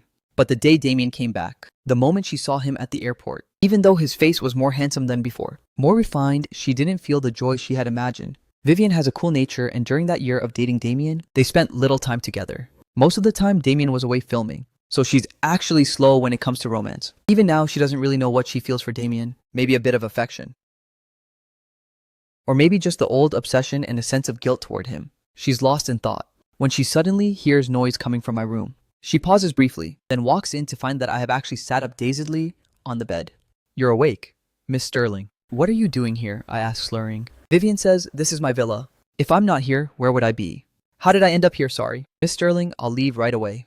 I sway as I stand up, preparing to leave. Sit down. Vivian's brows knit. In the middle of the night, where do you think you're going? Your things have already been brought back. The hotel room is checked out, and from now on, you'll live here. You brought my luggage back. I stare at her blankly. I said, our contract isn't over, you're not going anywhere. At least this month you stay here and stay obediently. Vivian's tone is firm. If you dare, move out again without a word. You just try me. My head is spinning. Looking at this stunningly beautiful woman, fueled by alcohol, anger surges in me. What right do you have to do this? Vivian pauses as if shocked that I, usually obedient as a kitten, would dare lose my temper at her. Isn't I spent $5 million on you enough? Vivian, don't push me too far. I have dignity too. What right do you have to humiliate me like this? What right? I shout.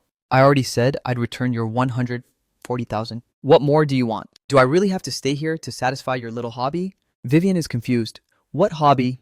I want to leave, you won't let me. You insist I stay, isn't it just so? I have to stay here and watch you and Damien flaunt your love. Yes, I took your $5 million. But you can't use that $5 million to humiliate me like this. I don't have that creepy hobby of spying on other people. Why do you insist on torturing me here? Have mercy, let me go. I don't want to be a third wheel. As I say this, a wave of dizziness hits me. I stagger and fall onto the bed, falling fast asleep again, mumbling something like, I don't want to be a third wheel. Vivian stands frozen for a long while, looking at my dazed state and suddenly can't hold it in. She bursts into laughter, and in that moment, the whole room lights up. The next morning, I rub my aching head and sit up.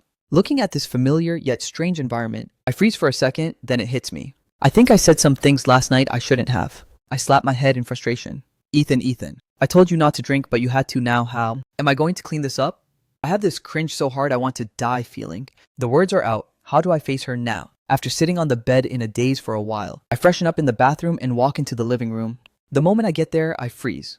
In the kitchen, Vivian is bustling around in silk pajamas. The soft silk clings to her curves, unable to hide her graceful figure. I rub my eyes, wondering if I'm still hungover and seeing things. After all these years with Vivian, I have never seen her enter the kitchen, and I took that as natural. A wealthy heiress, a billion-dollar female CEO who has never lifted a finger in her life, who normally handles deals worth tens of millions or even hundreds of millions. Just letting her touch the kitchen felt like a crime to me. So all the kitchen work has been mine alone for years. I never let Vivian touch a drop of grease. Now suddenly seeing her cooking in the kitchen, apparently making soup, nearly drops my jaw. For a moment, I wonder if someone put a spell on her.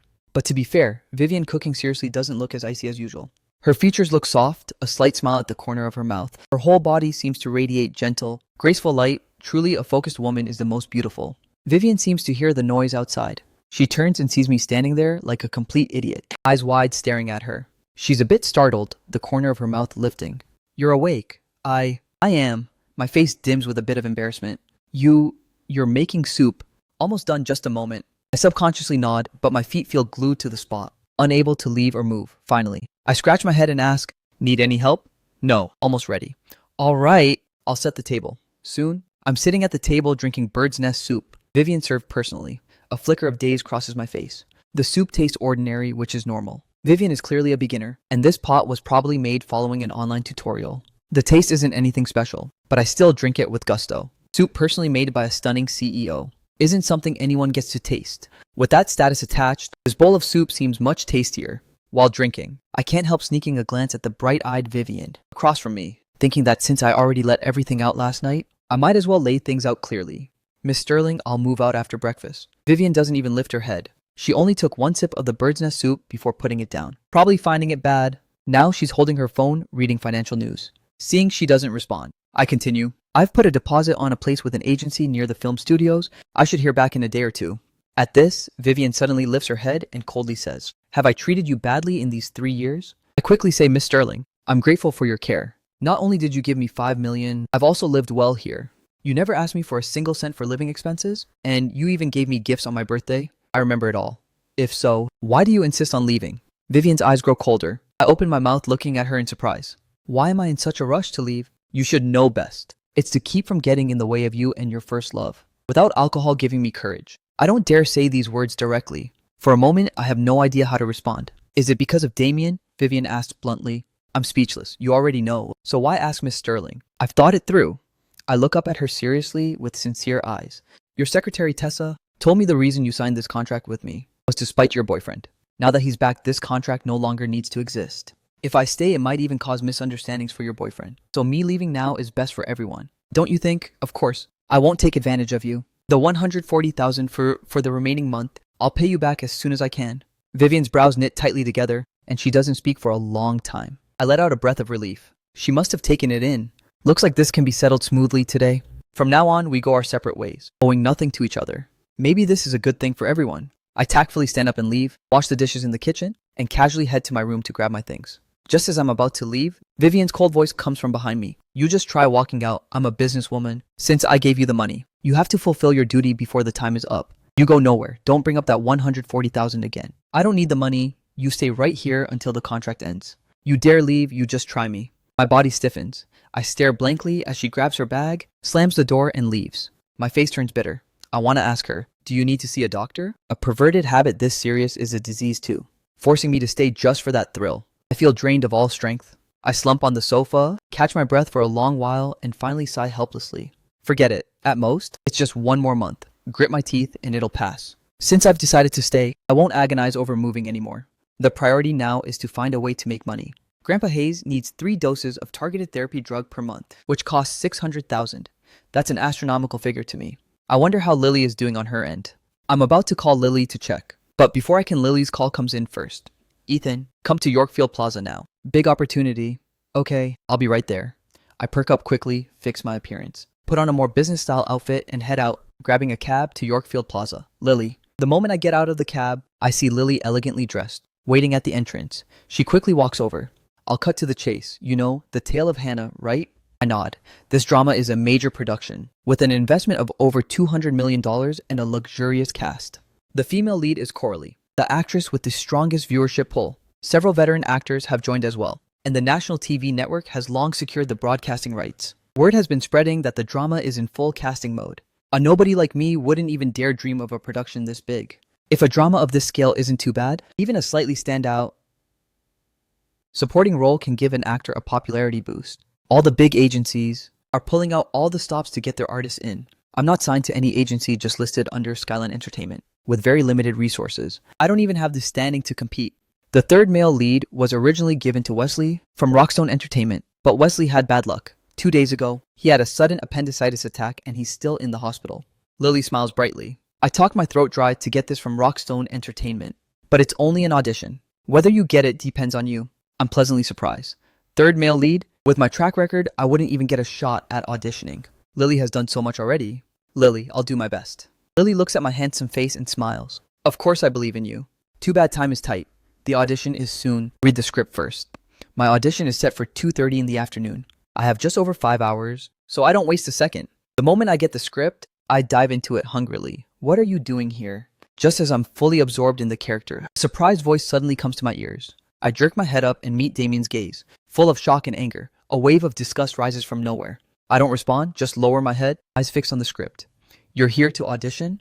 Seeing the script in my hand, Damien's brows furrow, as if he can't understand how a small-time actor like me has the right to audition. Mr. Damien, what I'm doing here doesn't seem to concern you. Hearing his arrogant, condescending tone, I feel deeply uncomfortable. Damien sneers. You talk one way to people's faces and another behind their backs. Calling you a troublemaker is being generous. That day at the coffee shop, you remember what you said. You promised to move out and just days later, you're clinging on like glue again. Have you no shame? Hearing this, my first reaction isn't anger, but irritation. Damien knew so fast that I moved back. It must have been Vivian who told him. I can't figure out what this woman wants. On one hand, she forces me to stay with her heart stance, and on the other, she stirs up trouble with her first love. What does she want for the first time? Resentment toward Vivian rises in my heart. Even though I'm her employee and took her money, that doesn't mean she can trample on my dignity so freely. Mr. Damien, did you come to the wrong person? I say flatly. Do you think I could move back without Vivian's permission? Seeing Damien's stunned expression, I continue. Instead of giving me trouble here, you should talk to Vivian. The moment she agrees, I'll move out immediately. Damien's face darkens. You'd better recognize what you are. Garbage from an orphanage trying to lay hands on a wealthy heiress. Don't you find yourself naive and laughable? Vivian taking you in was pity sympathy. You don't actually think she has any real feelings for you, do you? I'm warning you. Get as far away as you can. If you dare cling to Vivian, I'll make sure you can't survive in Yorkfield. At this, he suddenly puts on a mocking smile. You want to audition for this drama? Do you know who invested in it? Vivian is the largest investor, and the only reason she invested was because I wanted to play the male lead. I don't care how you got the chance to audition, but with my single call to Vivian, even if you ace the audition, it's useless. Do you believe me? Without waiting for my response, Damien struts away with his arrogant air. I sit there frozen for a long time, my mind a mess. Who's Ethan? Come in for the audition. A female assistant walks into the waiting room. I snap out of my daze. Even though I know what Damien said is true, one word from him, and Vivian will most likely kick me off the production. I still hold on to a sliver of hope. What if I desperately need money? Right now, this drama matters too much to me. Even with a 1 in 10,000 chance, I want to try. I follow the assistant into the room. Seeing the 3 judges sitting in front, my heart tightens with nerves. The bearded man in the center is Director Hudson, a famous director in television with multiple hit shows under his belt, and the director of The Tale of Hannah. On his left is a woman of about 27 or 28 in an elegant dress, regal and dignified with a stunning, breathtaking beauty. She's the famous A-list TV star Coralie. On the right sits the renowned veteran actor Master Tanner, with many beloved classic works, a true titan of the industry. Hello, Director Hudson. Master Tanner, Miss Coralie. I bow slightly and greet them. Ethan, right? Please sit. Master Tanner kindly speaks first. I'd like to hear your analysis of the character. I nod, sitting upright. I think Yoren is actually a very complex character. His personality isn't static. It mainly divides into 3 stages: early, middle, and late. I speak fluently for over 10 minutes, then stop at the right moment. Masters, this is my understanding of the character. Coralie's eyes brighten, her gaze openly carrying appreciation. It seems you have clearly studied the character in depth. The third male lead has many scenes with her, so she takes the role seriously and came in person for today's audition. More than a dozen actors auditioned before me, including several well-known male stars in the industry, but none of them understood Yoren as deeply as me. Thank you, Miss Coralie. I feel a little guilty. I just have a good memory, and with years of studying characters, I can quickly grasp a character's personality from complex plots. Ethan, what truly matters for an actor is acting skill. Your research is good, but the final decision depends on your acting. Coralie smiles. Next, I'll personally do a scene with you. The Eastern Palace abduction scene. You remember it? Let's do that one. How about it? I quickly reply, of course. This scene is very representative. The third male lead, Yoren, is an Imperial Guard general who falls in love at first sight with the female lead, a transmigrated palace maid. Loving her with everything he has to save her, he disobeys the Emperor's orders, mobilizes the Imperial Guards, storms the Duke's mansion, and beats the Duke's spoiled young heir half to death. There are many scenes like this. In short, this is the ultimate simp character, willing to throw everything away for the female lead. But it is the tale of Hannah. After all, no matter how much he simps, he can't overcome the plot. In the end, the female lead chooses the crown prince. And the Eastern Palace abduction scene is Yoren's ultimate emotional breaking point after years of pursuing her. It's a key highlight and quite difficult to perform brilliantly. In the room, Coralie and I stand facing each other. Hannah, tell me, did the crown prince force you? You love me, how can you marry him? I roar with intense emotion, the muscles in my face twitching, grief and despair bursting from my eyes in an instant. Director Hudson and Master Tanner subconsciously sit up straighter. This kid has talent. The emotion feels natural, just right with barely any acting marks. The lines are full of emotion, clearly enunciated with a magnetic quality that's very captivating. Coralie is also stunned but quickly recovers. I'm sorry, Brother Yoren. I didn't know. I've always seen you as a brother. Brother, no, I don't want to be your brother. My expression turns frantic. Full of helplessness, I impulsively grab Coralie's hand. Hannah, I love you for you. I throw away everything. I know. The crown prince must have threatened you. I'll take you away far, far away to a place where no one knows us. At this, my eyes fill with pleading, my body trembling slightly. Brother Yoren, you're hurting me. The crown prince didn't threaten me. Marrying him is my own choice. Brother Yoren, I'm grateful for your love, but I truly only see you as a brother. The only one I love is the crown prince. I know this hurts you, but I don't want you to keep going down the wrong path. Brother. So all this time, I've only been a brother in your eyes? Hearing this, I plunge into madness. My eyes instantly flood with tears, my eyes filling with thick, bloodshot veins. Director Hudson and Master Tanner watch me, holding their breath infected by my emotion. Soon applause fills the room. Well done, perfectly acted. Coralie quietly wipes away a tear and smiles at me. Ethan, you were amazing. I almost couldn't keep up. Have you really never had a big role before? Mostly just small roles in web dramas. I answer honestly. Director Hudson nods approvingly. Ethan, you have real acting talent. That scene had natural emotional shifts. No pretense, no exaggeration. And the emotion was full. The crying part was especially brilliant. Master Tanner also smiles. Young man, keep at it. Young actors these days are too restless. They only chase money and don't polish their craft. Just relying on a face only lets them ride on youth. I see real promise in you. Keep polishing your craft, and you'll definitely have a place in this industry. I'm flattered. Thank you all for the encouragement. Ethan, go home and prepare. Barring anything unexpected, this role is yours. Director Hudson rarely makes a final call at the audition stage because too many connections are involved in casting. But my acting just now completely won him over. Top tier looks, first-class acting, solid line delivery skill. The reason a uniquely gifted young actor like me hasn't broken out yet is just missing someone to push from behind. He doesn't mind being that backer, given my humble personality. When I become a big star one day, I'll remember the favor. Thank you, Director Hudson, and thank you, Master Tanner and Miss Corley. I show appropriate excitement. Stepping out of the room, I can no longer hold back my joy. I pump my fist hard, landing this role. The paycheck alone is $3 million. If this role makes me a little famous, I'll never have to worry about getting work again. So this role is crucial for me right now, not just for earning the money to treat Grandpa Hayes, but for my entire acting career. Ethan. Just as I'm about to share the good news with Lily, a familiar voice comes from behind. Oh, Miss Corley. Turning to see her, I'm stunned. Corley smiles. Let's add each other on WhatsApp. There's still time before official shooting. When you're free, we can chat more. Work on making the role even better. My mind goes blank. An A-list star like Corley is actually asking to add my contact. I'm beyond flattered. I quickly pull out my phone and add her on WhatsApp. Miss Corley, please give me your guidance from here on. Corley looks at my handsome face. Don't call me Miss Corley. I'm not much older than you, and being called that makes me sound old. Just call me Corley. I have something to handle. We'll chat on WhatsApp. Take care. Miss Corley. Still Miss Corley. My face flushes. Corley. Now that's better. Corley giggles and walks gracefully away. Then I find Lily in the waiting room. Director Hudson made the call. He's giving me the role. Hearing this news, Lily asks in shock and delight. He really said that? Yes, he did. Amazing, Ethan. I knew you could do it. Lily excitedly hugs me. Landing this role, you'll definitely get famous and I'll get to ride your wave too. Lily. My face flushes red. A bit at a loss. Lily realizes she got too carried away and quickly lets go. Seeing my face red to the ears, she laughs. A married man and still this shy. Come on to celebrate you landing the role. I'm treating you to dinner.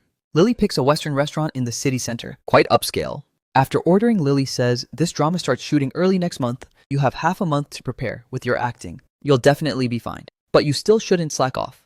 Polish your skills as much as you can. I made plans with Corley. We're going to discuss acting. What Corley?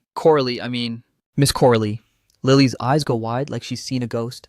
You call her Corley and made plans to talk acting together. That's Corley we're talking about. She looks friendly, but she's actually hard to approach. All her years in the industry, Lily has heard plenty of rumors about Corley. They say she comes from a wealthy family, has a fiery temper, and once publicly slapped several directors and investors who tried the casting couch. In dramas, she plays leading ladies, and in real life, she's just as much a queen. A woman from such a powerful background with such a strong presence. Actually wants to discuss the script with Ethan, a newcomer. Is something wrong with that? I look up confused. No. Lily looks at my face with a complex expression, thinking inside, Corley, you act like you have no interest in any man. But turns out, you're just as ordinary. Halfway through dinner, two people suddenly walk in at the entrance heading toward us. The moment this man and woman come in, they immediately draw everyone's attention. It's Vivian and her first love, Damien.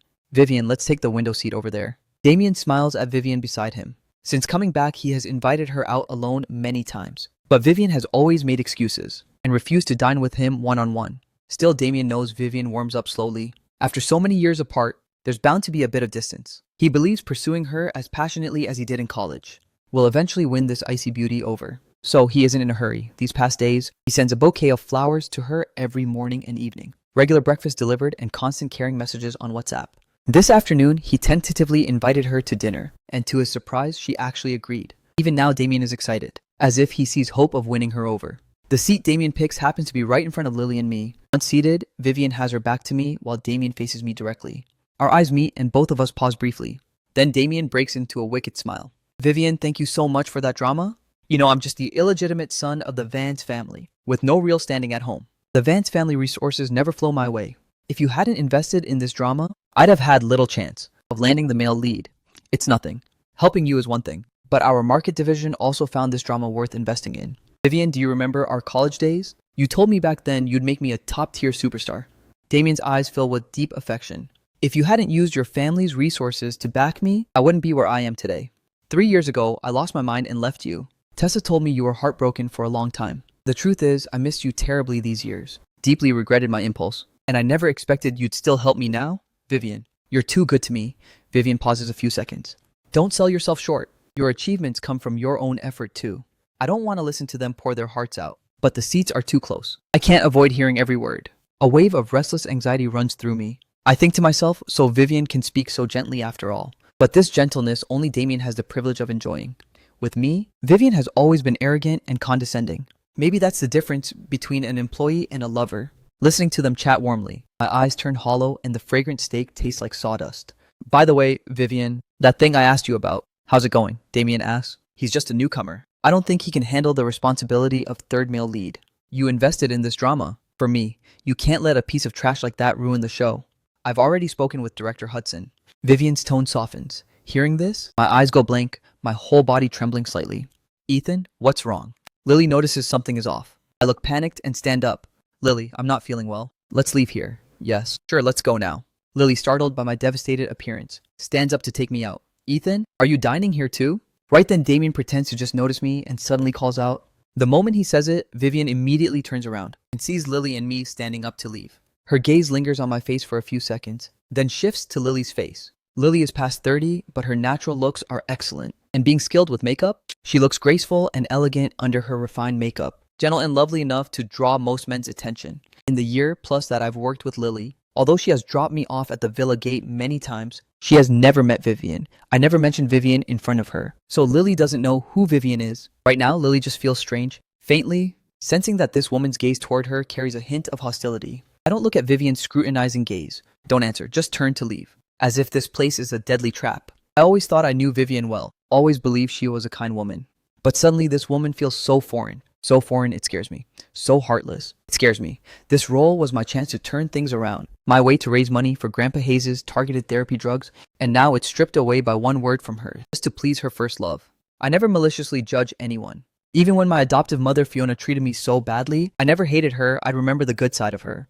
But in my hour of greatest need, the woman I'm most grateful to ruthlessly cut down my hope. Ethan, stop, Vivian says coldly. I freeze for a moment, then stop slowly, turn around. Face or my eyes bloodshot. My nails dig into my palms. Trying not to let myself lose composure. But inside I'm thinking, what right do I have to blame her? The drama was her investment. She's free to swap out whoever she wants. She owes me nothing. Damien is her real boyfriend. To please her boyfriend, she takes my role away. Isn't that normal? Vivian meets my bloodshot eyes, momentarily losing herself. For all the time she has known me, the Ethan in her memory has always been warm and gentle, with a warm smile always on his lips. Whenever she sees him, a whole day's worries seem to vanish. Though she doesn't always want to admit it, she enjoys their time alone together. She works in the study, he bustles in the kitchen or cleans the house, humming pleasant melodies. Even without seeing him face to face, just feeling his presence in the house, his quiet warmth gives her peace of mind.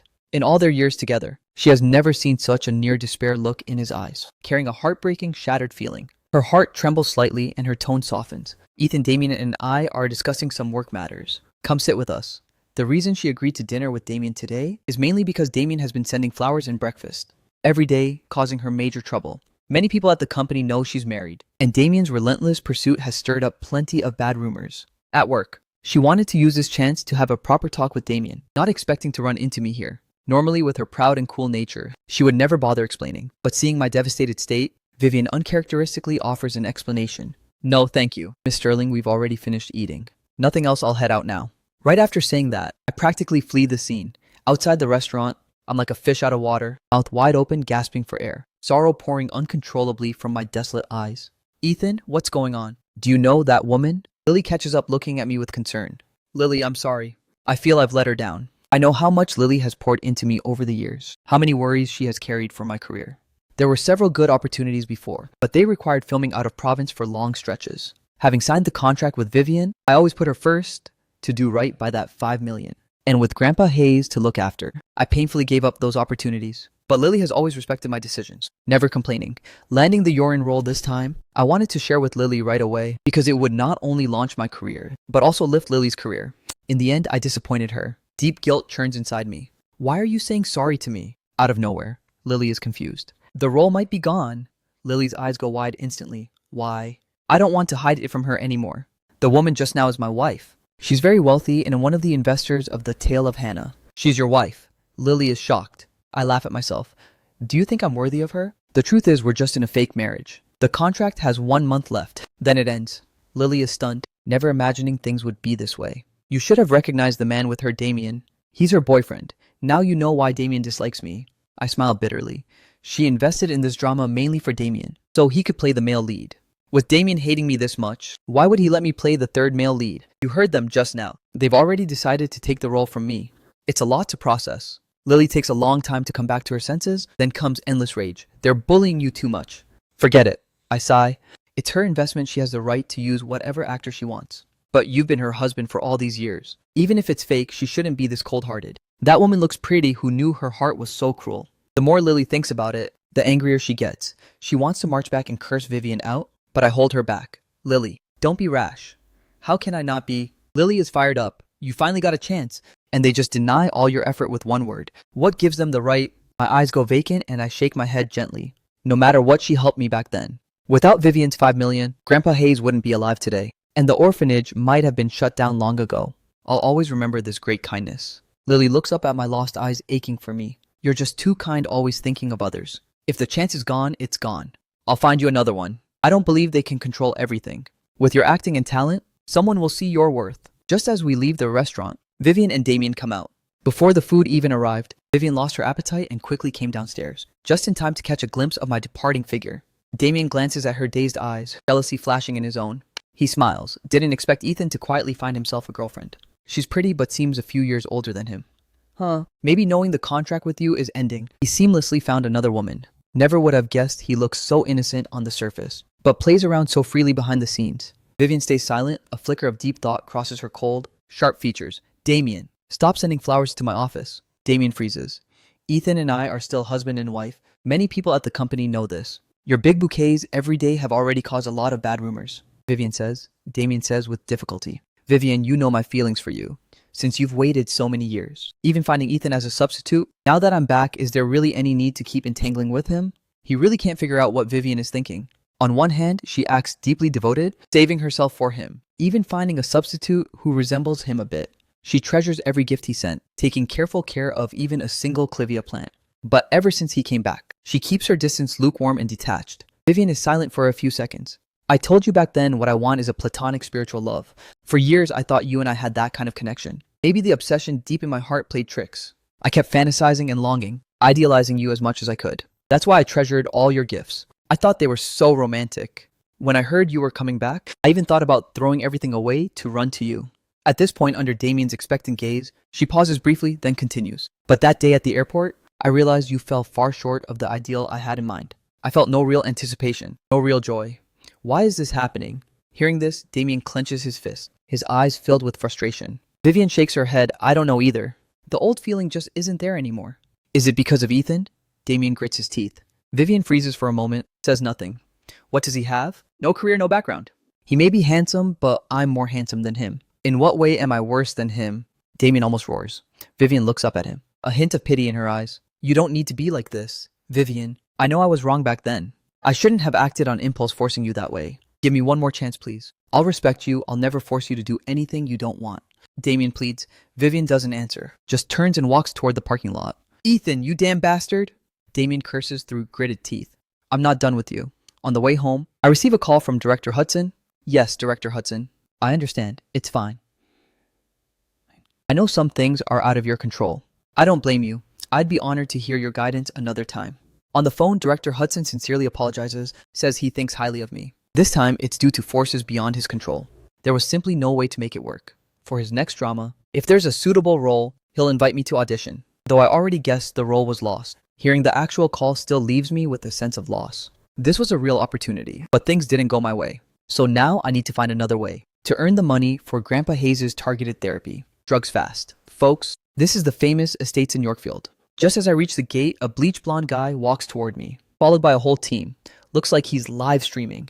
They say a single villa here goes for over $100 million minimum, and the front row units, the most prestigious ones, go for over $1 billion, folks. Today, I'm going to take you inside to see for yourselves.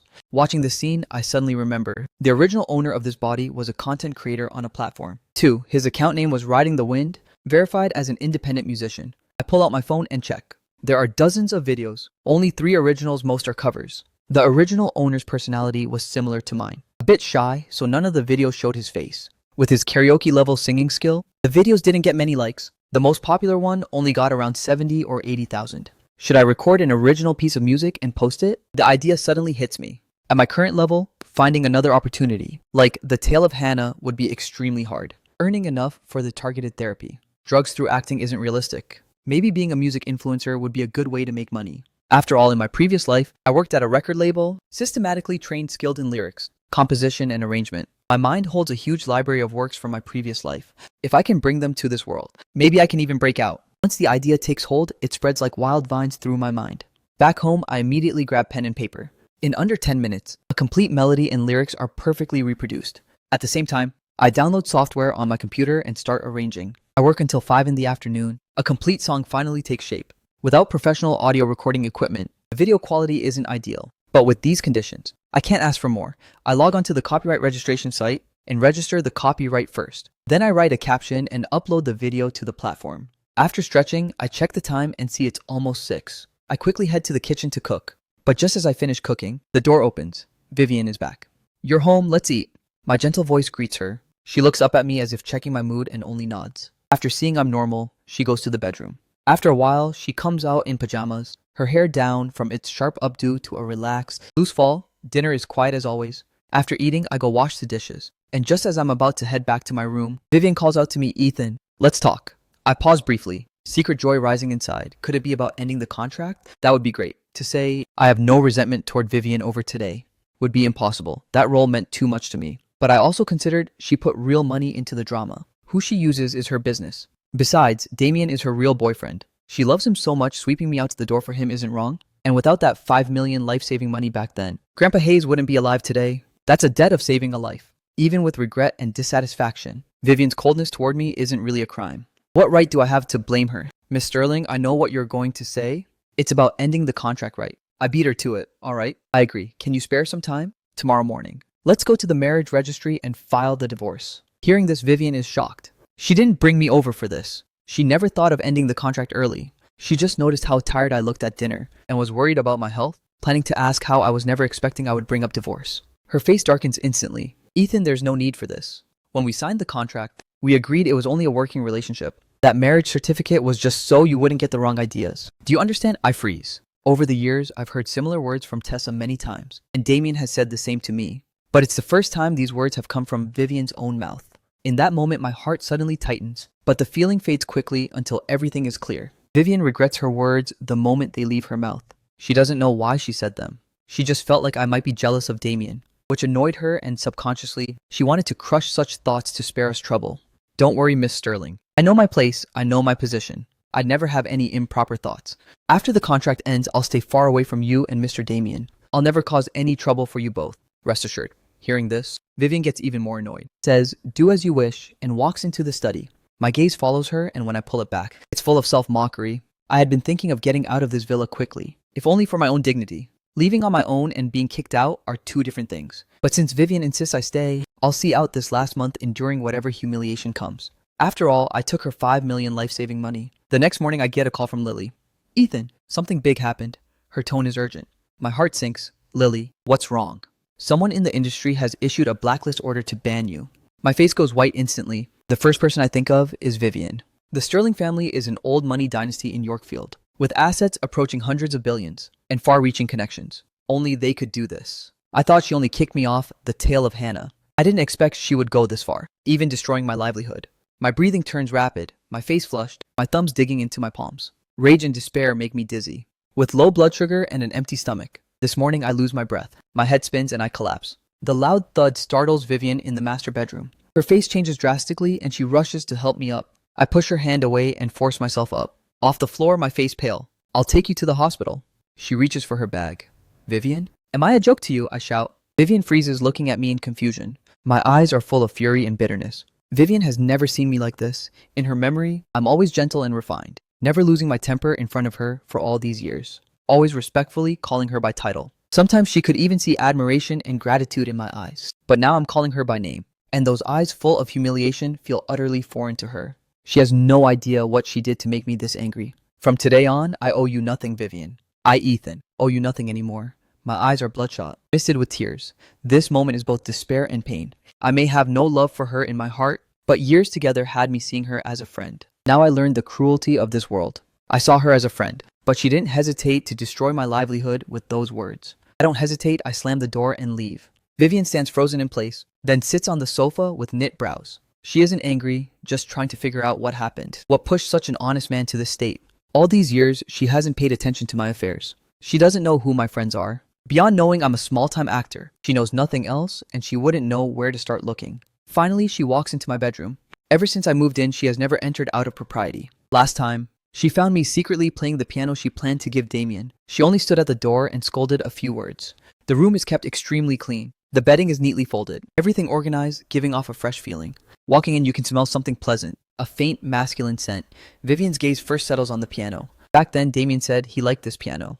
At the time, Vivian was swamped with the project and didn't buy it for him in time. Later, when Damien left in anger to study abroad, Vivian, to make up for the guilt she felt, bought this piano planning to give it to Damien when he returned. That's why she cherished it so much. That day, she rarely came home from work early and saw me sitting at the piano. Playing, she was furious. This piano was her atonement, her guilt toward Damien. She wanted to see Damien play the first note on this expensive piano and feel his joy, but now this piano was touched by someone else, which made her feel it had been tainted.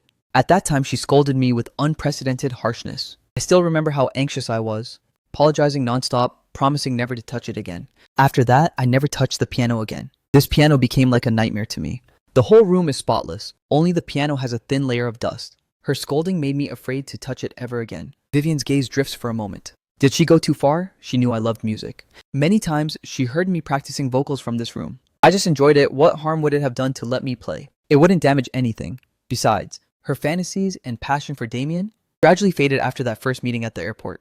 That's why she has never brought up giving the piano to Damien. Her eyes shift uncertainly. Vivian slowly turns her gaze away, settling on the desk. Seeing a script lying there, Vivian is curious. She wants to know what drama I'm working on. She happens to own a film company. If possible, maybe she can quietly send me some resources. She opens the script and freezes. The Tale of Hannah. It's actually this drama. She remembers this one clearly. Her own film company is the lead investor. 2 days ago, Damien came to her saying he was excited about this drama, wanting to play the male lead. Vivian didn't agree right away. She called the project manager and the director to discuss. Damien's acting is ordinary, better than those who just stare and count numbers, but not by much. But his looks fit the male lead well and combined with his popularity. After some discussion, they decided to cast him as the male lead. She never expected I'd also be involved in this drama. Yorin is the third male lead in this drama.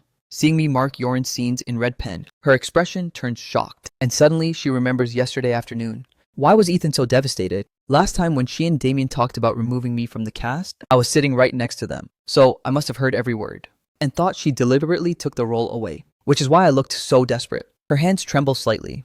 She thinks of my hysterical state earlier and her heart aches. She had no idea about this. She didn't know the Yorin role had been given to me. This morning Damien called her, telling her angrily that some young actor pulled strings and grabbed the important third male lead role. This young actor had no acting skill, no fame, just someone who got in through connections. With him in the cast, the drama would surely flop. Vivian normally hates this kind of connection-based casting most, and she invested $100 million in this drama. She wants it to make money. How could she allow a single bad apple to ruin the whole show? But she isn't one to take sides blindly. She called the project department, confirmed it, and then had them contact director Hudson. But she never expected the so-called connection person Damien mentioned was me. Vivian's face slowly darkens. She knows exactly who I am. Besides her, a wife on paper, what other connections do I have? All these years, I have never asked her for anything. And even if I had connections with my personality, I'd never pull strings to get in through the back door. Realizing Damien had deceived her, disappointment rises in Vivian's heart. She has always held hope for Damien, hoping he would build a career in entertainment, move her family, get them to accept him. If he could move her heart again, she might give him another chance. But now, Damien is using such dirty tactics to crush a non-existent rival, borrowing her hand to fire me, which makes her feel insulted. If she hadn't accidentally seen Ethan's script today, she might have been kept in the dark about this whole thing. Right after Vivian calls Director Hudson, "Miss Sterling, please don't take offense." Director Hudson suddenly says. Vivian comes back to her senses. "What did you say? I don't know how Ethan offended you. But firing him is one thing. Blacklisting him isn't necessary. He's a good seedling. It would be a shame to ruin him." Not long ago, Director Hudson received a call from Lily, asking if he knew who was blacklisting me in the industry. He immediately thought of Vivian. After all, a nobody like me hasn't offended anyone. Other big families wouldn't do this. Only Vivian, who just kicked me off the production, had the motive and the means. Director Hudson truly admires me and couldn't help speaking up for me. Vivian's voice turned sharp. She asked gravely, "What did you just say?" "Ethan has been blacklisted." "Who issued the order?" Her nature is cool. She rarely shows emotion. Even in the cutthroat business world, she rarely shows excess emotion. But right now, she loses her composure, shooting up from her seat. Director Hudson is surprised and quickly explains, "Sorry, Miss Sterling. I may have misread the situation. After all, the only one with both the means and motive is you." Vivian understands his meaning. Blacklisting someone in the entertainment industry is hard. It requires strong capital and connections. And the Sterling family has exactly that. Combined with her kicking me off the production yesterday, Director Hudson naturally made that guess. Vivian pauses, her voice cold and firm. This wasn't me, but I'll get to the bottom of it. Has the urine roll been cast? Director Hudson answers, yes. It's settled. We chose Dustin from your company. The contract was signed yesterday afternoon. Vivian responds with a soft sound, then hangs up. She holds her phone, standing frozen for a long time before slowly snapping out of it. She drives to the office. At the office, Secretary Tessa notices Vivian arrived late today and brings her a cup of hot tea. Miss Sterling, why are you so late today? Vivian doesn't like coffee. She only likes tea, especially tea from the South. She's usually highly disciplined, a workaholic rarely lingering outside work hours. Being this late to the office is rare. Vivian gives an order, have Stanley from Greenstone Pictures come over. Tessa nods in confirmation. Less than half an hour later, a middle-aged man in gold-rimmed glasses walks in, greeting her with a fawning smile. Miss Sterling, you wanted to see me. Vivian narrows her eyes and looks him up and down for a moment, then coldly asks, Stanley, the company has treated you well over the years, hasn't it?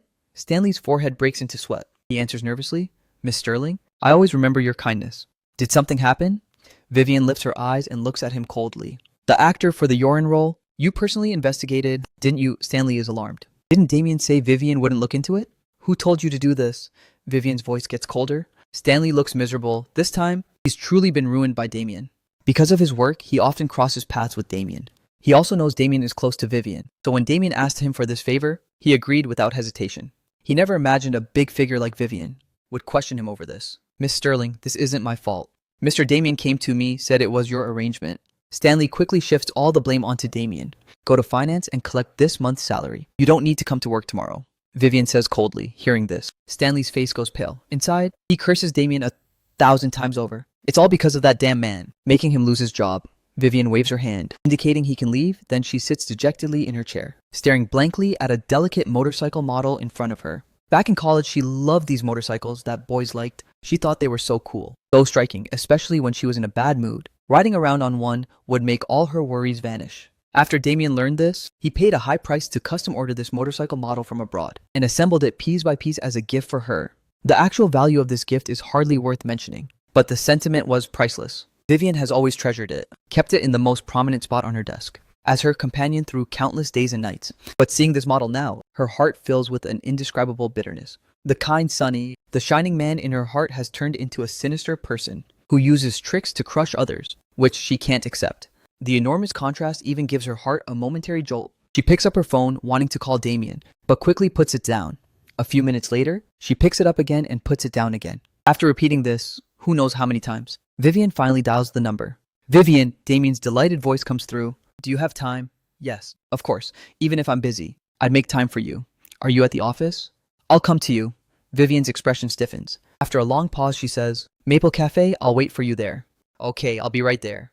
On the other side, I bring my purchases home. A professional audio interface, a studio-grade microphone, and a guitar. All in all, over $10,000, nearly draining my entire savings. A good craftsman needs the right tools. Yesterday's rough recording left me very unsatisfied. So today, I just emptied my savings for a brand new set of equipment. This setup isn't exactly high-end, just enough to get by, but the quality of what it produces will definitely be a few levels higher than yesterday. I wonder how yesterday's video turned out. After arranging the equipment, I sit on the edge of the bed, open the platform with a bit of curiosity. At Maple Cafe, Vivian, this is the first time since I came back that you've asked to meet me. Damien holds a bouquet of blue roses, smiling tenderly like a prince stepping out of a dream. These are your favorite blue roses for you. Vivian's eyes lower slightly. After a moment of hesitation, she takes the flowers, places them on the sofa behind her, and says, Thank you. Vivian, I remember you love tea most and your favorite place is the tea house. Why did you invite me to a cafe today? Damien takes a seat across from her, softly smiling. Do you remember our first date? Vivian asks. Damien freezes. That was 4 or 5 years ago. How could he remember? Vivian glances at him. It was at a cafe off campus. Oh, right. Right, I remember now. Damien feels especially excited. Vivian suddenly invited him today, even reminiscing about the past, bringing up their first date. Could it be she's finally let go and wants to get back together? Sir, ma'am, your coffee. A server brings 2 cups over. Americano, my favorite, Vivian. Can't believe you still remember my taste. Seeing the coffee, Damien is delighted. Vivian lowers her head slowly, adds half sweet, picks up a spoon and stirs gently. Just this simple scene makes her look like a fairy on the clouds, beautiful but out of reach. Thinking he once had such a woman, Damien feels a natural surge of pride. After this cup of coffee, don't contact me again, Vivian suddenly says. Damien's pupils dilate as if hearing something unbelievable. Why? In that instant, his voice cracks. Vivian says coldly, I don't like people who lie to me. When did I ever lie to you? Damien's voice is dry. Vivian stares into his eyes, her gaze growing more and more disappointed. Even now, he's still lying. What did you do? Think about it yourself. I'm leaving. Vivian has always been direct and decisive. She doesn't want to argue endlessly over this. There are many customers in the cafe, and she doesn't want to be a spectacle for everyone to watch. Is it because of Ethan? Damien stands up, almost gritting his teeth. Yes, I did it. But because of who you know. I like you. I love you. And you've been waiting for me all these years. But why, after I came back, did your attitude change? That Ethan is just a freeloading nobody. Just a stand-in you found where possible.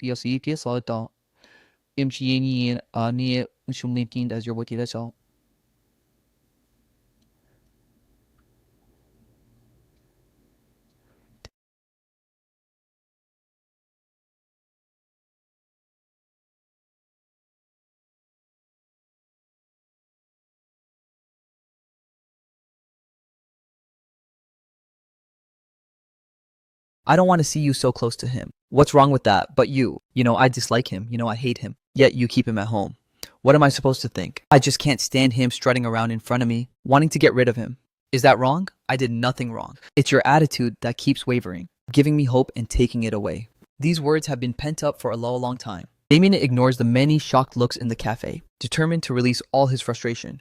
Vivian, I want you to choose now. Do you want me or him? You're truly hopeless. Vivian turns to leave. I'm hopeless. I like you, I pursued you. What did I do wrong? It's that Ethan not knowing his place. Refusing to let go? He's a nobody. What right does he have? Even if you accept him. Have you thought about your family? Would your parents, your grandparents accept him? Facing Damien's relentless questioning, Vivian, with her back to him, says word by word, Enough, Damien. I did give you hope, but that was for the kind and sunny Damien I expected, not for this petty, vicious one. I thought you were a man with ambition, one who would carve out a place in the entertainment world. That way, even if my family objected, you'd have what it takes for me to defend you. But what did you do? Your fame did rise, but you got complacent content to be just a traffic star. You don't improve your acting. You don't practice singing. And now you're jealous of a small-time actor, even putting a blacklist on him. Vivian's expression grows colder. Tell me, what right do you have to expect me to love you? Besides, Ethan and I are only in a contract relationship. Basically roommates. There's nothing between us. So what are you jealous of? He's diligently taken care of me all these years, never asking for anything. You want to be my boyfriend but won't repay kindness. Fine, but to destroy his career. How can you be so vicious? Damien's face turns ashen. As Vivian turns to leave, Damien finally panics. Vivian, I was wrong at the time. I did these things out of fear of losing you. It's all because I love you too much. Give me one more chance, I can apologize to Ethan. Lift the blacklist on him. Vivian stops, furrows her brow, and asks, With your abilities, how could you do this? Damien opens his mouth but doesn't know what to say. Vivian gives a cold laugh. It was Caleb, wasn't it? Damien is startled. Caleb is Vivian's younger brother and they're very close. When Vivian married Ethan back then, Caleb was so angry he wanted to beat Ethan up, but Vivian sternly warned him off. What Vivian doesn't know is that over the years, Caleb has secretly tripped Ethan up many times, tormenting him at work and humiliating him many times. Stop following me and don't approach Caleb again, Vivian says coldly with finality. Vivian, have you forgotten you promised me 3 chances? Damien suddenly cries out. This makes Vivian abruptly remember her senior year in college, when she had a motorcycle accident on a mountain road. Stranded and helpless, her phone broken. It was Damien who came in the middle of the night with help to rescue her. In that moment, she was deeply grateful and promised that, no matter what mistakes Damien might make in the future, she would give him 3 chances. Now Damien declares with deep emotion, Vivian, I swear I'll change. I truly love you. Give me one more chance, just one. Vivian turns to look at him and after a long while, she gently nods. I keep my word. 3 chances, not 1 less. So, but you've already used 2. Leaving without a word 3 years ago was the first. Today is the second. Damien is overjoyed. Vivian, exhausted, says, I have other things to do. You go first. She remembers that night, the despair of being alone and helpless in the mountains, how Damien gave her a glimmer of life. Because of that life-saving debt, she hasn't fully repaid him. But Ethan's gentle kindness, his care of every detail in her life over the years, makes her unable to burn that bridge. Vivian returns to her office and finds Tessa eating a work lunch while listening to music. Vivian, you're back. Weren't you on a date with Damien? Why so soon? Tessa asks with her mouth full. Just had a coffee. Vivian walks straight toward her office, then suddenly turns back. What's that song you were just listening to? At this question, Tessa lights up. This is an original by a creator called Riding the Wind. On the platform, it's called Fortune Cast. It's so good, Tessa says excitedly. Posted just yesterday and it's almost at 100,000 likes today. Lots of people commented saying it's amazing, just the audio quality is poor. Vivian opens the platform, finds this creator named Riding the Wind. The caption reads, I'd trade 3 lifetimes to redeem the fate of yours. The caption is simple, but makes people want to click. The video uses live humming with bells coming in, giving the song an ancient, reverent flavor. Wind blows over sand and flowers fold an everlasting tale. Moon and water lost in the mirror's flowers. Vivian usually enjoys music too. The arrangement and creativity of this song, including the composition, leave her no particular impression. Just standard fare, but the melody is truly catchy, easy to grasp, able to be hummed roughly. After a few listens, this is the basic foundation of a hit song. After only 2 listens, Vivian knows this song will definitely go viral. Vivian, do you think this creator's voice sounds familiar? Also, aren't the floor tiles in this video the same as yours? When Tessa points this out, Vivian looks closely. They really are identical, which surprises her. Those custom-made tiles actually appear in the video. Vivian is startled. She instinctively listens to the creator's voice again. And now she can confirm this creator called Riding the Wind is Ethan. In this moment, Vivian is genuinely stunned by me. She knew I love music, even sang at a bar before. But she never knew I had such talent in music. From the song's lyrics, it seems I wrote the words, composed the melody, and did the arrangement myself. Sitting back at her desk, Vivian rarely puts her mind off work. But this time she opens the comments and reads them. So perfect, my ears just had an orgasm. The creator's voice is so gentle and magnetic. Too bad he didn't show his face. This song tells the blind ones, don't fail those who treat you well. Some feelings once lost never return. Reading the comments, Vivian feels a bit dazed. Don't fail those who treat you well. She thinks of Damien, but then my image crosses her mind. Honestly speaking, in the year plus she spent with Damien, they didn't have many truly beautiful memories. Except for that time, Damien rescued her. Most of their dates were just movies, meals and coffee. By now, those memories have faded. Back then, she was already gradually taking over management at the company. Swamped with work, and Damien was also busy with his acting career. They rarely saw each other. In contrast, in these 3 years with me though, I never did anything romantic. Never went shopping with her. Never went out to eat. Never watched a movie with her. All the things couples do, Vivian had always avoided. But I arranged every detail of her life perfectly with the utmost care. Quietly like rain nourishing the earth. It's exactly the silent care that leaves the deepest mark on the heart. At this thought, Vivian can't help feeling somewhat absurd. She and I are only in an employer-employee relationship. Given the gap in our positions, there can never be anything between us. Why would she suddenly think of him? She quietly pushes this image out of her mind, closes her phone, and returns to work mode. But after a short while, she can't help opening her phone again, clicking that video, giving it a like, and following the account. Riding the Wind. In the villa. I'm shocked to find the video has over 100,000 likes and over 200,000 followers, all because of a major influencer's reshare. Grateful I follow them and send a thank you message. Seeing this massive overnight surge in followers, I realized this is an opportunity. I have to ride this momentum and release another song fast. After 8 in the evening, my new piece is finally done. Better quality than before. But I don't rush. I plan to wait until the current buzz fades before releasing it. After stretching my stiff body, I walk to the kitchen to make medicinal porridge. In the office at the Sterling Group, Vivian pores over reports with a headache. The Sterling Group's main business is food and beverages. It's peak beverage sales season, but several flagship products have seen significant year-over-year declines. Vice President Rachel says helplessly, Miss Sterling, the Jameson Group has come on strong this year. They hired top celebrities for endorsements, invested heavily in advertising, and rolled out one campaign after another. We must catch up quickly or we'll lose significant market share. Vivian thinks for a moment, already forming a plan. After going over the plan with Rachel nods, I'll get on it right away. Then Tessa comes in, Miss Sterling. Ethan brought you medicinal porridge. He's waiting in the lobby. Vivian pauses for a moment. Busy all day, she almost forgot about me. She thought with the blacklist, I might have to swallow my pride and beg her forgiveness. She never expected I'd act as if nothing happened, and still bring her porridge. Vivian's expression is complex. Invite him up. Tessa is surprised but respects Vivian's request and brings me up. Honestly, I'm surprised too. All these years, bringing porridge, Vivian has never let me enter her office. Vivian gets straight to the point. The Yorin role, Damien and the company's marketing manager deceived me. They didn't mention your name, just said it was a small-time actor with no acting skill who got the role through the back door. The blacklist wasn't me, it was Damien and Caleb. I'll give you an explanation. The Yorin role can't be changed, but I'll help you get a more important role in another drama. The blacklist has been lifted. I'm shocked. So I had wronged her. Guilt fills my heart. No need. Miss Sterling, this has nothing to do with you. The blacklist being lifted is enough. My agent will find me other roles, but thank you for your kindness. Vivian is somewhat surprised. You've only played supporting roles in web dramas. This opportunity could put you straight into the male lead of a primetime drama. You don't want such an opportunity. I lower my eyes and gently say, of course I want an important role, but this has nothing to do with you. You don't need to compensate me. I've already taken your kindness. My conscience wouldn't allow it. Vivian's eyes suddenly light up. She can't help seeing me in a new light. Inside, she's moved. Someone this kind-hearted actually exists. I let out a long sigh. Drink the porridge while it's hot. If there's nothing else, I'll leave now. Vivian calls out, I was just about to head back too. Let's go together. Though she usually sleeps at the company at this hour, today she decides to go home. I start the car and softly remind her, Miss Sterling, you have a weak stomach. Drink the porridge on time every day. Vivian eats the porridge in small bites, her heart warming. Looking at my profile, she feels an unexplainable familiarity. She remembers our first meeting under the neon lights of a bar, me playing the guitar. In what feels like a single moment. 3 years have passed.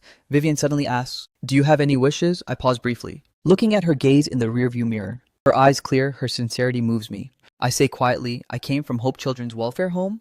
The children there need a lot of help. I wish I had the means to buy them school supplies. Such a simple and kind wish brings a pang of sadness to Vivian's heart. The car pulls into the villa and both of us silently go to our rooms. Back in her bedroom, Vivian makes a call. Tomorrow morning, go buy school supplies. Budget 100,000. Also, buy children's clothing for all ages, boys and girls, and toys. Also prepare 1 million yuan to transfer to Hope Children's Welfare Home's account. Early the next morning, Tessa walks up to Vivian. Miss Sterling, everything is bought. With this much, are you visiting an orphanage today? She's used to this. Over the years, Vivian has donated to dozens of Hope elementary schools and often visits welfare homes and nursing homes for charity. Tessa has gone many times. Anything important this morning? Vivian asks while handling her work. Not looking up, Tessa flips through her record book. There's a product strategy meeting at 10. Move it to the afternoon. Yes. Vivian quickly wraps up her work and after 9:30 takes Tessa to Hope Children's Welfare Home. Why is this place so remote? The car drives all the way out to the outskirts, almost out of the city, before they spot a brand new 3-story building in a desolate spot with a small courtyard of less than 100 square meters. In front, the iron gate is shut, with a sign reading Hope Children's Welfare Home hanging at the top. Tessa explains, I checked. This welfare home was founded by an elderly couple, basically a semi-private welfare home. Government support is minimal. The land belongs to the couple's own family. 3 years ago, a major fire broke out here. The flames were intense and the entire welfare home burned down. The director suffered severe burns and is still receiving treatment in the hospital. 3 years ago, Vivian can't help thinking of me. Back then, the bar owner said I was desperate for money, working 3 jobs a day, working day and night. At the time, she didn't think much of it. In Yorkfield, people like me, obsessed with making money, are a dime a dozen. But connecting it with the orphanage fire 3 years ago, things weren't what she had imagined. Go knock on the door. Tessa nods, walks up and knocks on the iron gate. Soon the gate opens a crack, revealing a dirty-faced boy about 11 or 12, who asks timidly, who are you looking for? I'm looking for Granny Holloway. Is she here? Tessa asks with a smile. Yes, I'll go get her. The boy wipes his nose and runs off barefoot. A few minutes later, the boy returns with a silver-haired old woman, her face deeply lined with age, followed by a group of curious boys and girls. You must be Granny Holloway. Hello, we're from the Sterling Group. This is our boss, Miss Vivian Sterling. Tessa steps forward and shakes hands. We came to donate some supplies. We hope we're not disturbing you. Hearing it's a donation, Granny Holloway becomes very warm, quickly inviting them in. Tessa directs the staff to bring in the school supplies, clothes and toys. Miss Sterling, Tessa, we don't have good tea here. Please make do. Granny Holloway personally brews them tea. Granny Holloway, you're too kind, Tessa says with a smile. I heard you and your husband founded this welfare home together. Taking care of so many children must be hard. It really is. Granny Holloway gives a kind smile. These children have no parents. The hardest times are when they miss their parents. It's truly heartbreaking. Vivian picks up her tea and walks around the room. The room is filled with photos and trophies, and half a wall is covered with certificates. Vivian is amazed to find nearly half of them are mine. Granny Holloway, is Ethan very accomplished? He won so many awards, Vivian asks in a daze. Of course, at the mention of my name. Granny Holloway's face lights up, her eyes full of pride. This child is the most outstanding I've ever met. Hearing this, Tessa walks over in surprise, unable to speak for a long while. Vivian and Tessa exchange a glance. Tessa asks curiously, what exactly happened 3 years ago? Granny Holloway lets out a heavy sigh. An electrical short caused a fire. It consumed the entire orphanage. My husband, ignoring the danger, rescued the children one by one, but suffered extensive burns all over his body. When Ethan heard, he resolutely dropped out of Yorkfield Drama Academy and worked 3 jobs a day to raise money for Hayes' surgery. Granny Holloway sheds tears. This child has loved acting since he was small. He often told me and Hayes he'd be a big star one day. But to treat Hayes, he gave up his dream without hesitation. Vivian is deeply moved. She never knew. I had been a student at the famous Yorkfield Drama Academy that I dropped out and worked to treat my grandfather. What devotion and willpower that takes. Granny Holloway smiles again. Later, he met a benefactor who lent him 500,000 to rebuild the welfare home and covered his grandfather's treatment costs. All these years, he's donated regularly every month. The children are doing well now, all thanks to his quiet dedication. Granny Holloway's words strike Vivian and Tessa's hearts like a hammer, stirring up huge waves inside them. They silently marveled that such a kind-hearted person has never shown them these past contributions. Granny Holloway's words strike Vivian and Tessa's hearts like a hammer, stirring up huge waves inside them. Vivian, the benefactor she mentioned, could it be you? Tessa's eyes widened.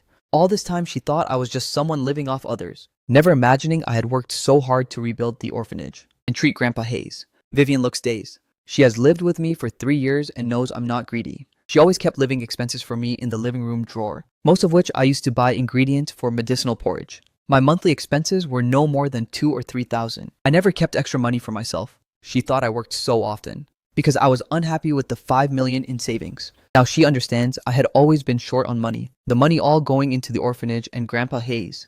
Miss Sterling, you're Ethan's benefactor. Granny Holloway picks up on Tessa's words and excitedly grips Vivian's hand. Thank you so much. Without you, those children wouldn't know what to do, and my husband wouldn't have lived this long. Vivian quickly reassures her, Granny Holloway, I helped him then because he had talent. All these years he's worked hard. Granny Holloway sighs. Ethan has finally come through the hardship. He was abandoned by his parents as a child, abused by his foster family, but now he's met someone so kind.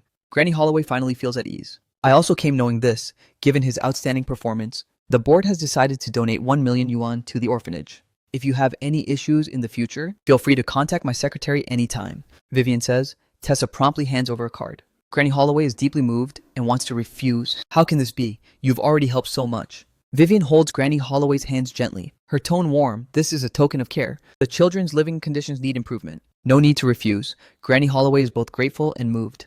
After lunch, Vivian and Tessa, at her insistence, finish their meal and drive away. Tessa marvels. I really didn't expect Ethan to be so loyal and devoted. I misjudged him, thought he was a freeloader. I never imagined. Vivian listens to Tessa's self-blame, her thoughts not stopping. My gentle smile surfaces in her mind, and a strange ache rises in her heart. He has cancer. A simple statement, but like a bolt from the blue. Tessa slams on the brakes. What?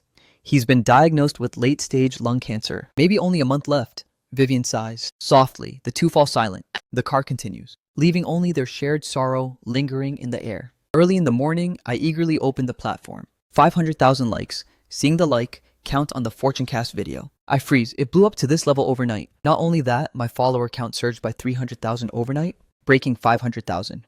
I quickly scanned the comments. Came here from a recommendation? Really is amazing. OMG, I've had this on loop all day. Way better than the generic pop songs on the charts. Drop a new song already? I'm sick of this old one. I find a few influencer names, open their accounts, and sure enough, they've all been recommending me for free. The likes have skyrocketed because of this. I quickly send each of them a private message to thank them. I spend the whole day at home focused on creating new songs. During this time, Lily calls to say that even though the blacklist is lifted, the aftershocks remain. Many companies and directors still have concerns and won't easily cast me. If this were yesterday, I might have been anxious, but now my heart is still as water. The new song is doing brilliantly. If I keep going, the next one won't disappoint. On a short video platform, the quality of the work speaks for itself. Social politics barely matter. For someone like me with mild social anxiety, this is the ideal way to work. Lyrics, composition, arrangement, recording, all done in one sweep by 6 in the evening. I'm satisfied with 2 new songs and let out a big stretch. Suddenly the door opens. Footsteps approach and Vivian stands at the doorway. She's wearing a long floral dress, graceful and stunning, breathtakingly beautiful. Vivian has been restless all day with a strange unease. After work, she rushed home anxiously eager to see me. The moment she stepped inside, her mood became calm as if I were the source of that tranquility. Standing at my doorway, she notices the new recording equipment. Her company is in the film industry, so she naturally knows what these are for. Scattered sheets on the desk are filled with lyrics and sheet music, and a guitar rests casually on the floor. Miss Sterling, you're home. Sorry, I'll tidy up right away. I'm slightly flustered because I know she has a mild cleanliness streak. Every day I work to keep the room tidy, but tonight's exhaustion made me slack a bit. Seeing me scramble to clean up, Vivian's gaze is complex, wordless. Miss Sterling, have you eaten? I'll go cook after tidying up. I'm about to head to the kitchen. She suddenly says, Ethan, you don't need to be so formal with me. Her words make me pause. It feels like she's broken some pattern. I always thought my respect for her was perfectly normal. Today, I went to Hope Welfare Home. Her words almost make me stumble. I only thought she'd donate some supplies. Never imagined she'd go in person. You used the 5 million I gave you to rebuild the orphanage and treat your grandfather. She looks at me. I admit it openly. At the time, it was urgent. That money saved the orphanage and saved my grandfather. I'm deeply grateful, Miss Sterling. Truly thank you, no matter when. I'll always do my best to repay you. Vivian's gaze grows complex. So, all these years of meticulous care for me was just to repay the debt. I stay silent. That is my truth. Perhaps after learning my past at the orphanage, Vivian feels more sympathy and pity for me. But this makes my heart feel unbearably heavy. Though our statuses are worlds apart, I still hoped we could become friends. But reality is like cold water poured on a flame, making me clearly realize that in her heart, I'm nothing more than a housekeeper. Self-mockery rises within me. I can't even keep up the illusion anymore. And respond, yes. What did I hope to become? A friend to a billionaire CEO, me a nobody from the bottom? What could I offer her? The smell of cooking drifts from the kitchen. Vivian sits in the study facing her computer screen, her thoughts in turmoil. Only the day Damien left 3 years ago did she feel this shaken. Today, a single sentence from me has upset her. Her phone rings a message from Tessa. Vivian Riding the Wind has a new piece. So amazing.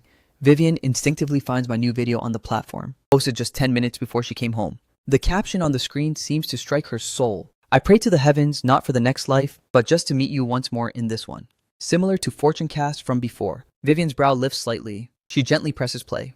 The song slowly comes through the electric keyboard, melody unfolding, a faint sorrow filling the air. As the intro ends, my voice surges like a wave. When the moonlight falls on my face, I almost change my form. The heart-wrenching emotion flows through the notes, as if a bone-deep obsession gives it boundless power.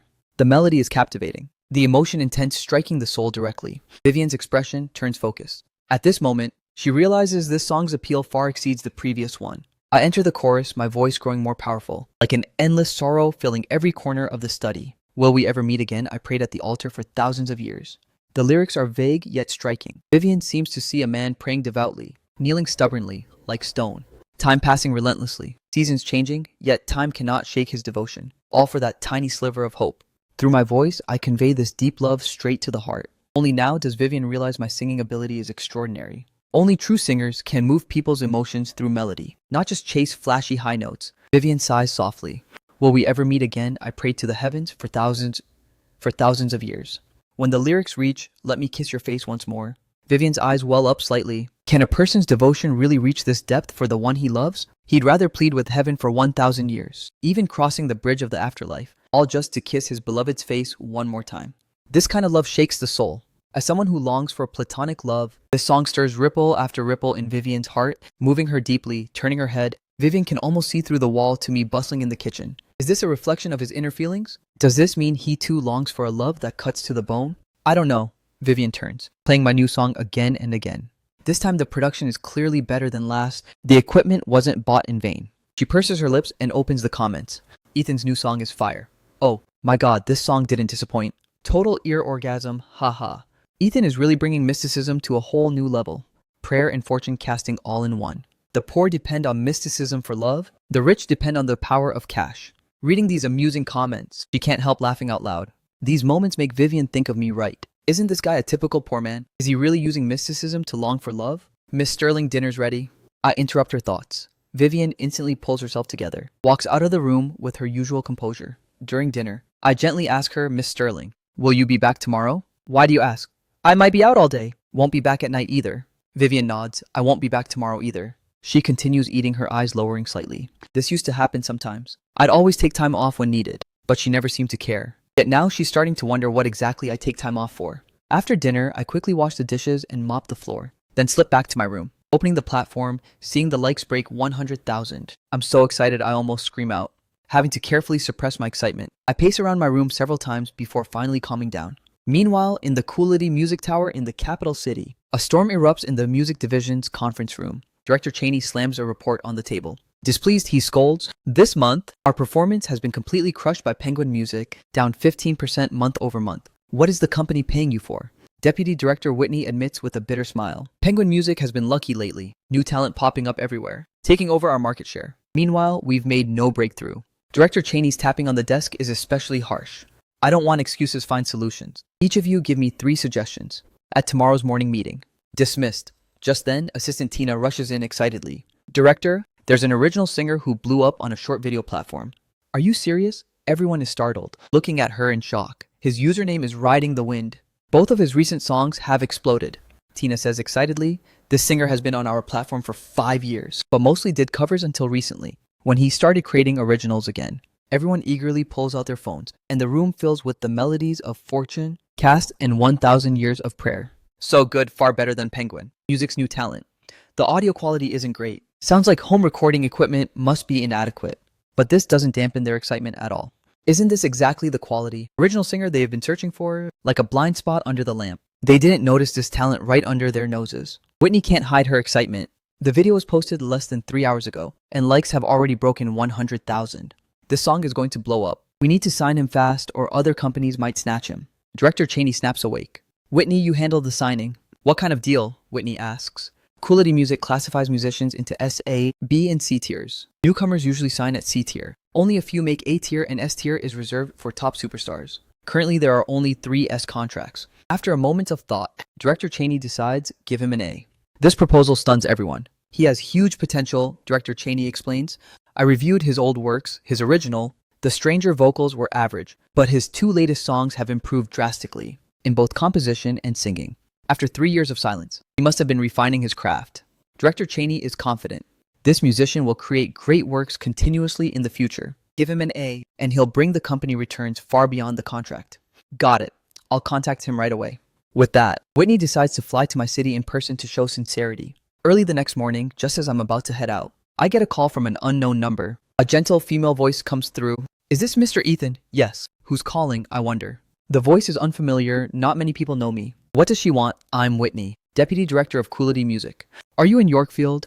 When Whitney introduces herself, it makes me think of my recent video. Its likes have already broken 300,000 and are still rising fast. So, Whitney is here for this? So it's you, Miss Whitney.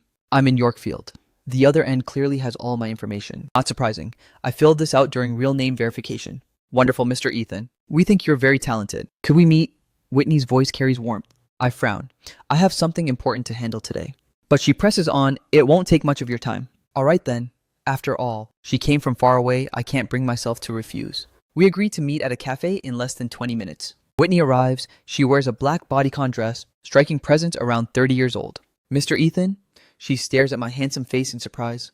I didn't expect you to be this handsome. I give a slight smile and invite her to sit. Miss Whitney, I have important matters later. Let's get straight to the point. Whitney is thrilled inside. Not only am I talented, my looks are stunning too. For her, this is icing on the cake. She brings 3 contracts from B tier to S tier. Without hesitation, she hands me the S tier contract. A potential star like me deserves nothing less. Mr. Ethan, you likely know why I'm here. Whitney smiles slightly. Coolity Music isn't just a music platform. We also have a music company. We've prepared the top tier S contract for you.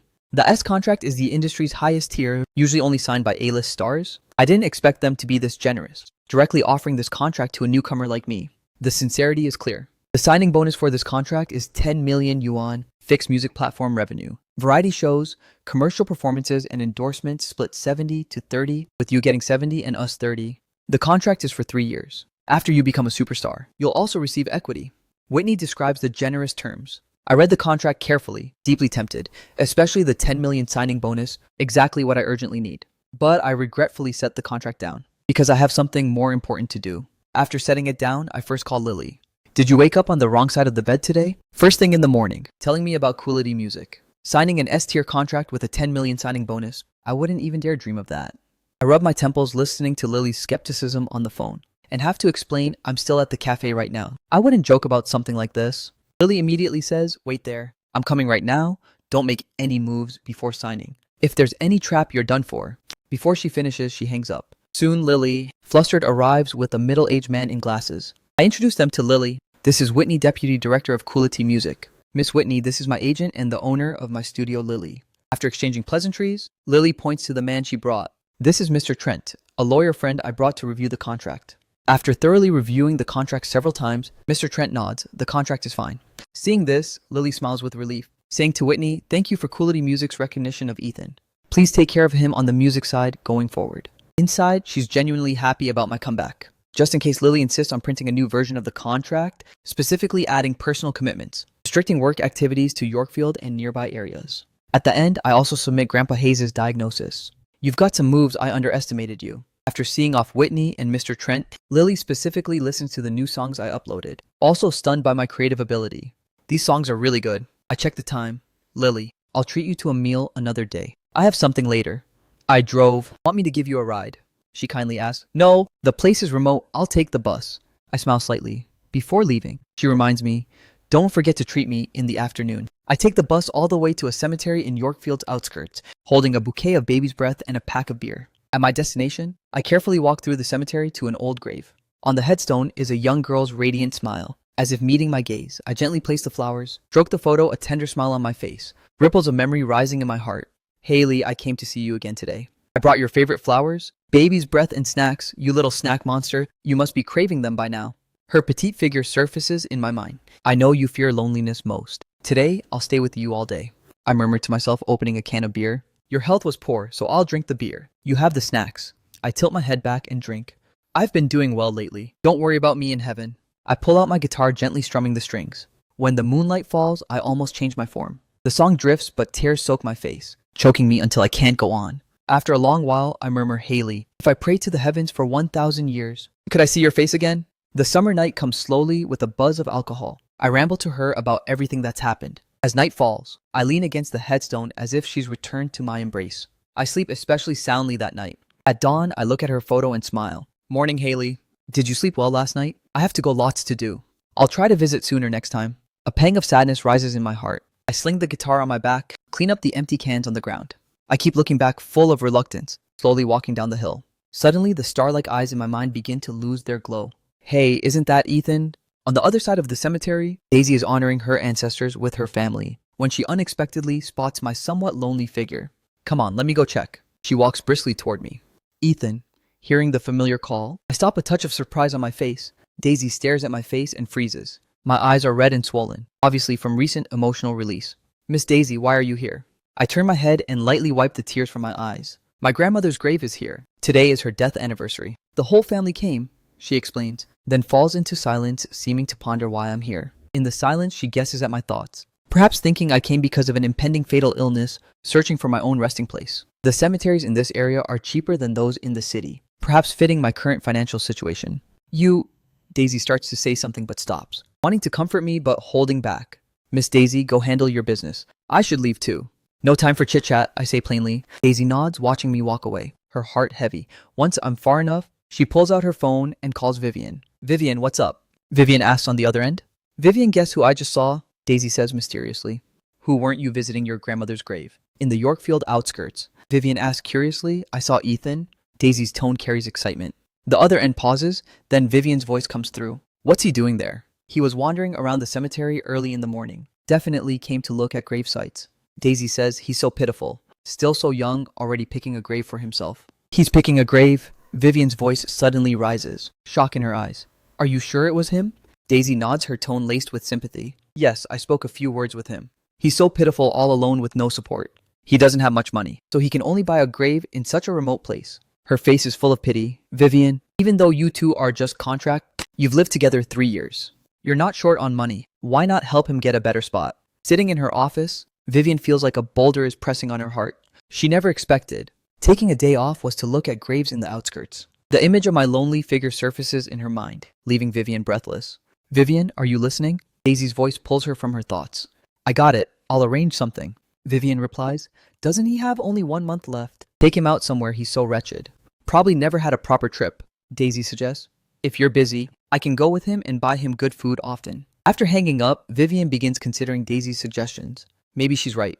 All these years he's been giving quietly, never thinking of himself. Now with so little life left, he must want to travel. Tessa, book me a private room at the Grand Pearl Hotel for lunch. Yes, I'll arrange it right away. Just as I get home, I receive a call from Whitney. Mr. Ethan, the 10 million has been transferred to your account. Did you receive it? Yes. Thank you, Miss Whitney. My mood instantly lifts. With this 10 million, Grandpa Hayes' targeted therapy drug costs are no longer an issue. All my anxiety vanishes. You earned it. Whitney laughs. Are you free this afternoon? Why? Fortunecast and 1,000 Years of Prayer have great responses. The company has decided to record studio versions and put them on the music platform, Whitney explains. If you have time this afternoon, I'll have someone contact you. After cheerfully agreeing, I can't help glancing at the deposit text again. That long string of digits makes me grin again. This is a joy I haven't felt in a aoe.io-manhwa. With money, I plan to first go to the hospital to pay Grandpa Hayes' treatment and drug costs. An hour later, I stand outside Stella's office. Ethan, it's been a few days seeing me all. Her fatigue vanishes, her smile blooming. You raised the money, need me to contact Dr. Jensen. Stella pours me a glass of water and hands it over. I nod grateful. She once offered to cover the money herself, but I didn't want to owe a debt this time too. I didn't accept but her kindness. I'll always remember. Any plans for lunch? I asked tentatively. No, why? Her brows rise slightly, her face unable to hide her delight. Can I take you to lunch? This is my first time inviting a lady to a meal. Inside, I'm a bit nervous. Heart pounding, two charming blushes rise on Stella's cheeks. Why suddenly invite me? She meets my eyes. Her laugh like silver bells. Is this your first time asking a girl to a meal? A bit embarrassed, I nod and admit it. Stella, thank you so much for taking care of me and my grandfather. All these years. In this world, not many truly care about me. But Stella has shown me that genuine friendship through her actions. I've always held that gratitude in my heart.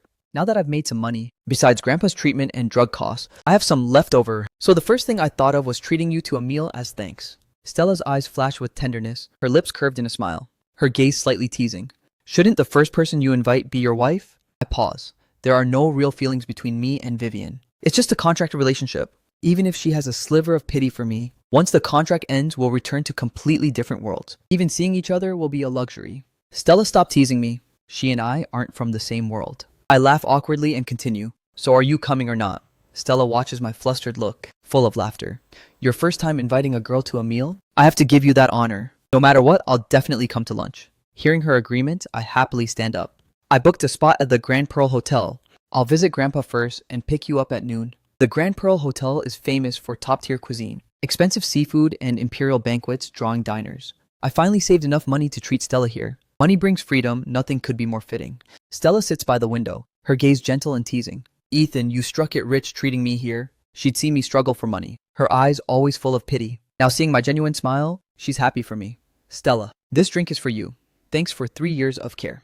My sincerity shows on my face, my heart filled with gratitude for her selfless help. Suddenly, a familiar voice cuts in. Vivian and her friend Tessa walk into the hall. Tessa steps right in front of me, voice full of fury. Ethan, you shameless thing dating behind Vivian's back. Stella and I exchange stunned looks, speechless at this sudden accusation. Tessa, this is a public place. Watch your words. Vivian walks over, her gaze sharp as a blade but tinged with restraint. I stand up and smile. Miss Sterling, you're here too. I openly invite them knowing my heart is clear. Stella explains somewhat flustered. Miss Sterling, Ethan, and I are just friends. Really nothing else? But Tessa won't let it go, her mockery sharper. A single man and woman dining alone. That's nothing. I can't take it anymore and snap. This is just a meal of gratitude. Tessa rolls her eyes in anger and mocks to Vivian. Listen to him how he protects her. Looking at Vivian, I choose silence. I know clearly in her eyes I'm nothing but an extra in a contract. Our worlds have long been on separate paths. The contract is ending soon and my life will move far away with it. Explaining would only invite humiliation. No need to say more, but I never expected Vivian would actually ask, Ethan, aren't you going to explain your relationship? Her words catch me off guard. The usually icy billionaire CEO actually cares about my relationship with Stella. Hearing me call Stella by her name, seeing me defend her, Vivian must feel some loss inside, as if her territory has been invaded. My silence also makes her feel her dignity has been challenged. I freeze for a moment, hardly imagining Vivian would question me. When we signed the contract, she clearly stated I could look for someone I liked, just not too openly during the marriage. And isn't she herself close with Damien? It seems she just won't let me cross the line. Perhaps her questioning is just to protect her CEO image. After all, I'm her husband in name. Bringing another woman to dinner isn't quite proper. I sigh softly, about to explain when a sudden voice interrupts. Vivian, what a coincidence you're dining here too. Following the voice, Damien walks toward us, his face beaming with light. With him are 3 or 4 men, and women smiling brightly. I instantly recognize the core cast of The Tale of Hannah, all here. Vivian, I was just about to invite you. What a coincidence. Damien smiles and walks to Vivian's side. Miss Sterling, hello? The other actors greet this beautiful investor respectfully. Hello, here for a gathering. Vivian nods and asks, tone slightly cold. Yes, the weather's hot lately and everyone's been working hard, so I invited them to get together. Damien says, his eyes glancing at me. Vivian, you haven't eaten yet. Why not join us? The more the merrier, he suggests before Vivian responds. Corley excitedly walks up to me. Ethan, you're here too. Though I'm not in The Tale of Hannah, because we often discuss acting on WhatsApp, Corley has gotten plenty of inspiration from me, and her character has improved a lot. Corley, I smile slightly. She then introduces me to everyone. This is Ethan, he almost played Urine, but due to some unexpected issues, he didn't end up in it. Don't let his youth fool you. His acting is absolutely top tier. I can't help giving a wry smile. Corley really is putting me on a pedestal. But sensing the others' disdain, I naturally won't push myself on them. Your food hasn't arrived yet. Why not join us? I have some things to discuss with you. Corley warmly invites me. Vivian's brow furrows slightly. She naturally knows Corley. This leading lady of the industry has always been single. How did she connect with me? Corley's warmth toward me makes Vivian a bit uneasy. Meanwhile, Corley's invitation makes me a bit awkward. It's your cast gathering, it's not really appropriate for me to join. What's the harm? We're all in the same industry, bound to run into each other, Corley says cheerfully. Won't you give me the honor? I look at Stella with a wry smile, and have no choice but to nod and agree. After all, Corley has been good to me. Lily once told me when my role got changed, Corley even argued it with Director Hudson on my behalf. The group enters the luxury private room and sits down. Vivian sits with Tessa and Yuna beside her, leaving no spot for Damien. Damien, sit here. Yuna smiles and stands up. My bad for not being thoughtful. I wanted to be close to Miss Sterling and forgot you're her boyfriend. No offense? Not at all. It's all the same. Damien sits contentedly beside Vivian. By now, rumors of Damien and Vivian's relationship have spread throughout the cast. The tale of Hannah seems tailor-made for Damien, showing Vivian's favor. I lower my head, playing with my phone as if it doesn't concern me. Vivian looks at me, sees me calm as ever, and feels irritation rise. But sudden change breaks the calm. Stella stands abruptly, her face ice cold. Miss Sterling, what is the meaning of this? She simply can't believe Vivian, as Ethan's wife, openly has a boyfriend. Even shamelessly right. In front of Ethan, isn't this a tremendous humiliation for Ethan? In this moment, Stella's heart is wrenched in pain. No wonder Ethan never mentioned his wife. She's this unworthy. Everyone's eyes turn to Stella. She sternly questions Vivian. You're Ethan's wife, carrying on an affair so openly right in front of him? How can you face him? What do you take him for? Flirting with another man right in front of him. Do you have any sense of shame? Once she speaks, the entire room erupts. Vivian is married, and seeing another man in front of her husband, rich women play this hard. In an instant, everyone's gaze toward Vivian becomes complex. Vivian looks like an unapproachable ice queen, but turns out she's a real wild one underneath. You really can't judge a book by its cover. I look up in shock, glancing at Vivian, her brow tightly furrowed, barely able to maintain her composure. I quickly say, Stella, stop. I didn't expect Stella to stand up for me, touched but also anxious. I don't want this contract marriage to become known to everyone. Vivian and I agreed long ago. Stella looks at me with pity. Ethan, I know you're kind, but I can't watch you get bullied. She turns sharply to Vivian. Miss Sterling, I understand your family has wealth and power. Ethan is just a helpless orphan. But since you are his wife, you should uphold fidelity. Trampling on his feelings like this, can you bear it if you have no feelings for him? Just divorce with your beauty and wealth. What kind of man can't you find? Why bully such a kind person? I need an explanation. The air freezes instantly. The room is so quiet, only breathing remains. Concerning Vivian as the investor, no one dares speak, only contempt and sighs, filling their hearts. With a husband at home, flaunting it in front of outsiders is truly absurd. Miss, you've misunderstood Vivian. Damien's face turns ugly. He knows this affects Vivian's reputation and his own and stands up. If rumors spread, tomorrow's internet will blow up. He can already foresee tomorrow's headlines. But just then, Vivian says something that catches Damien completely off guard.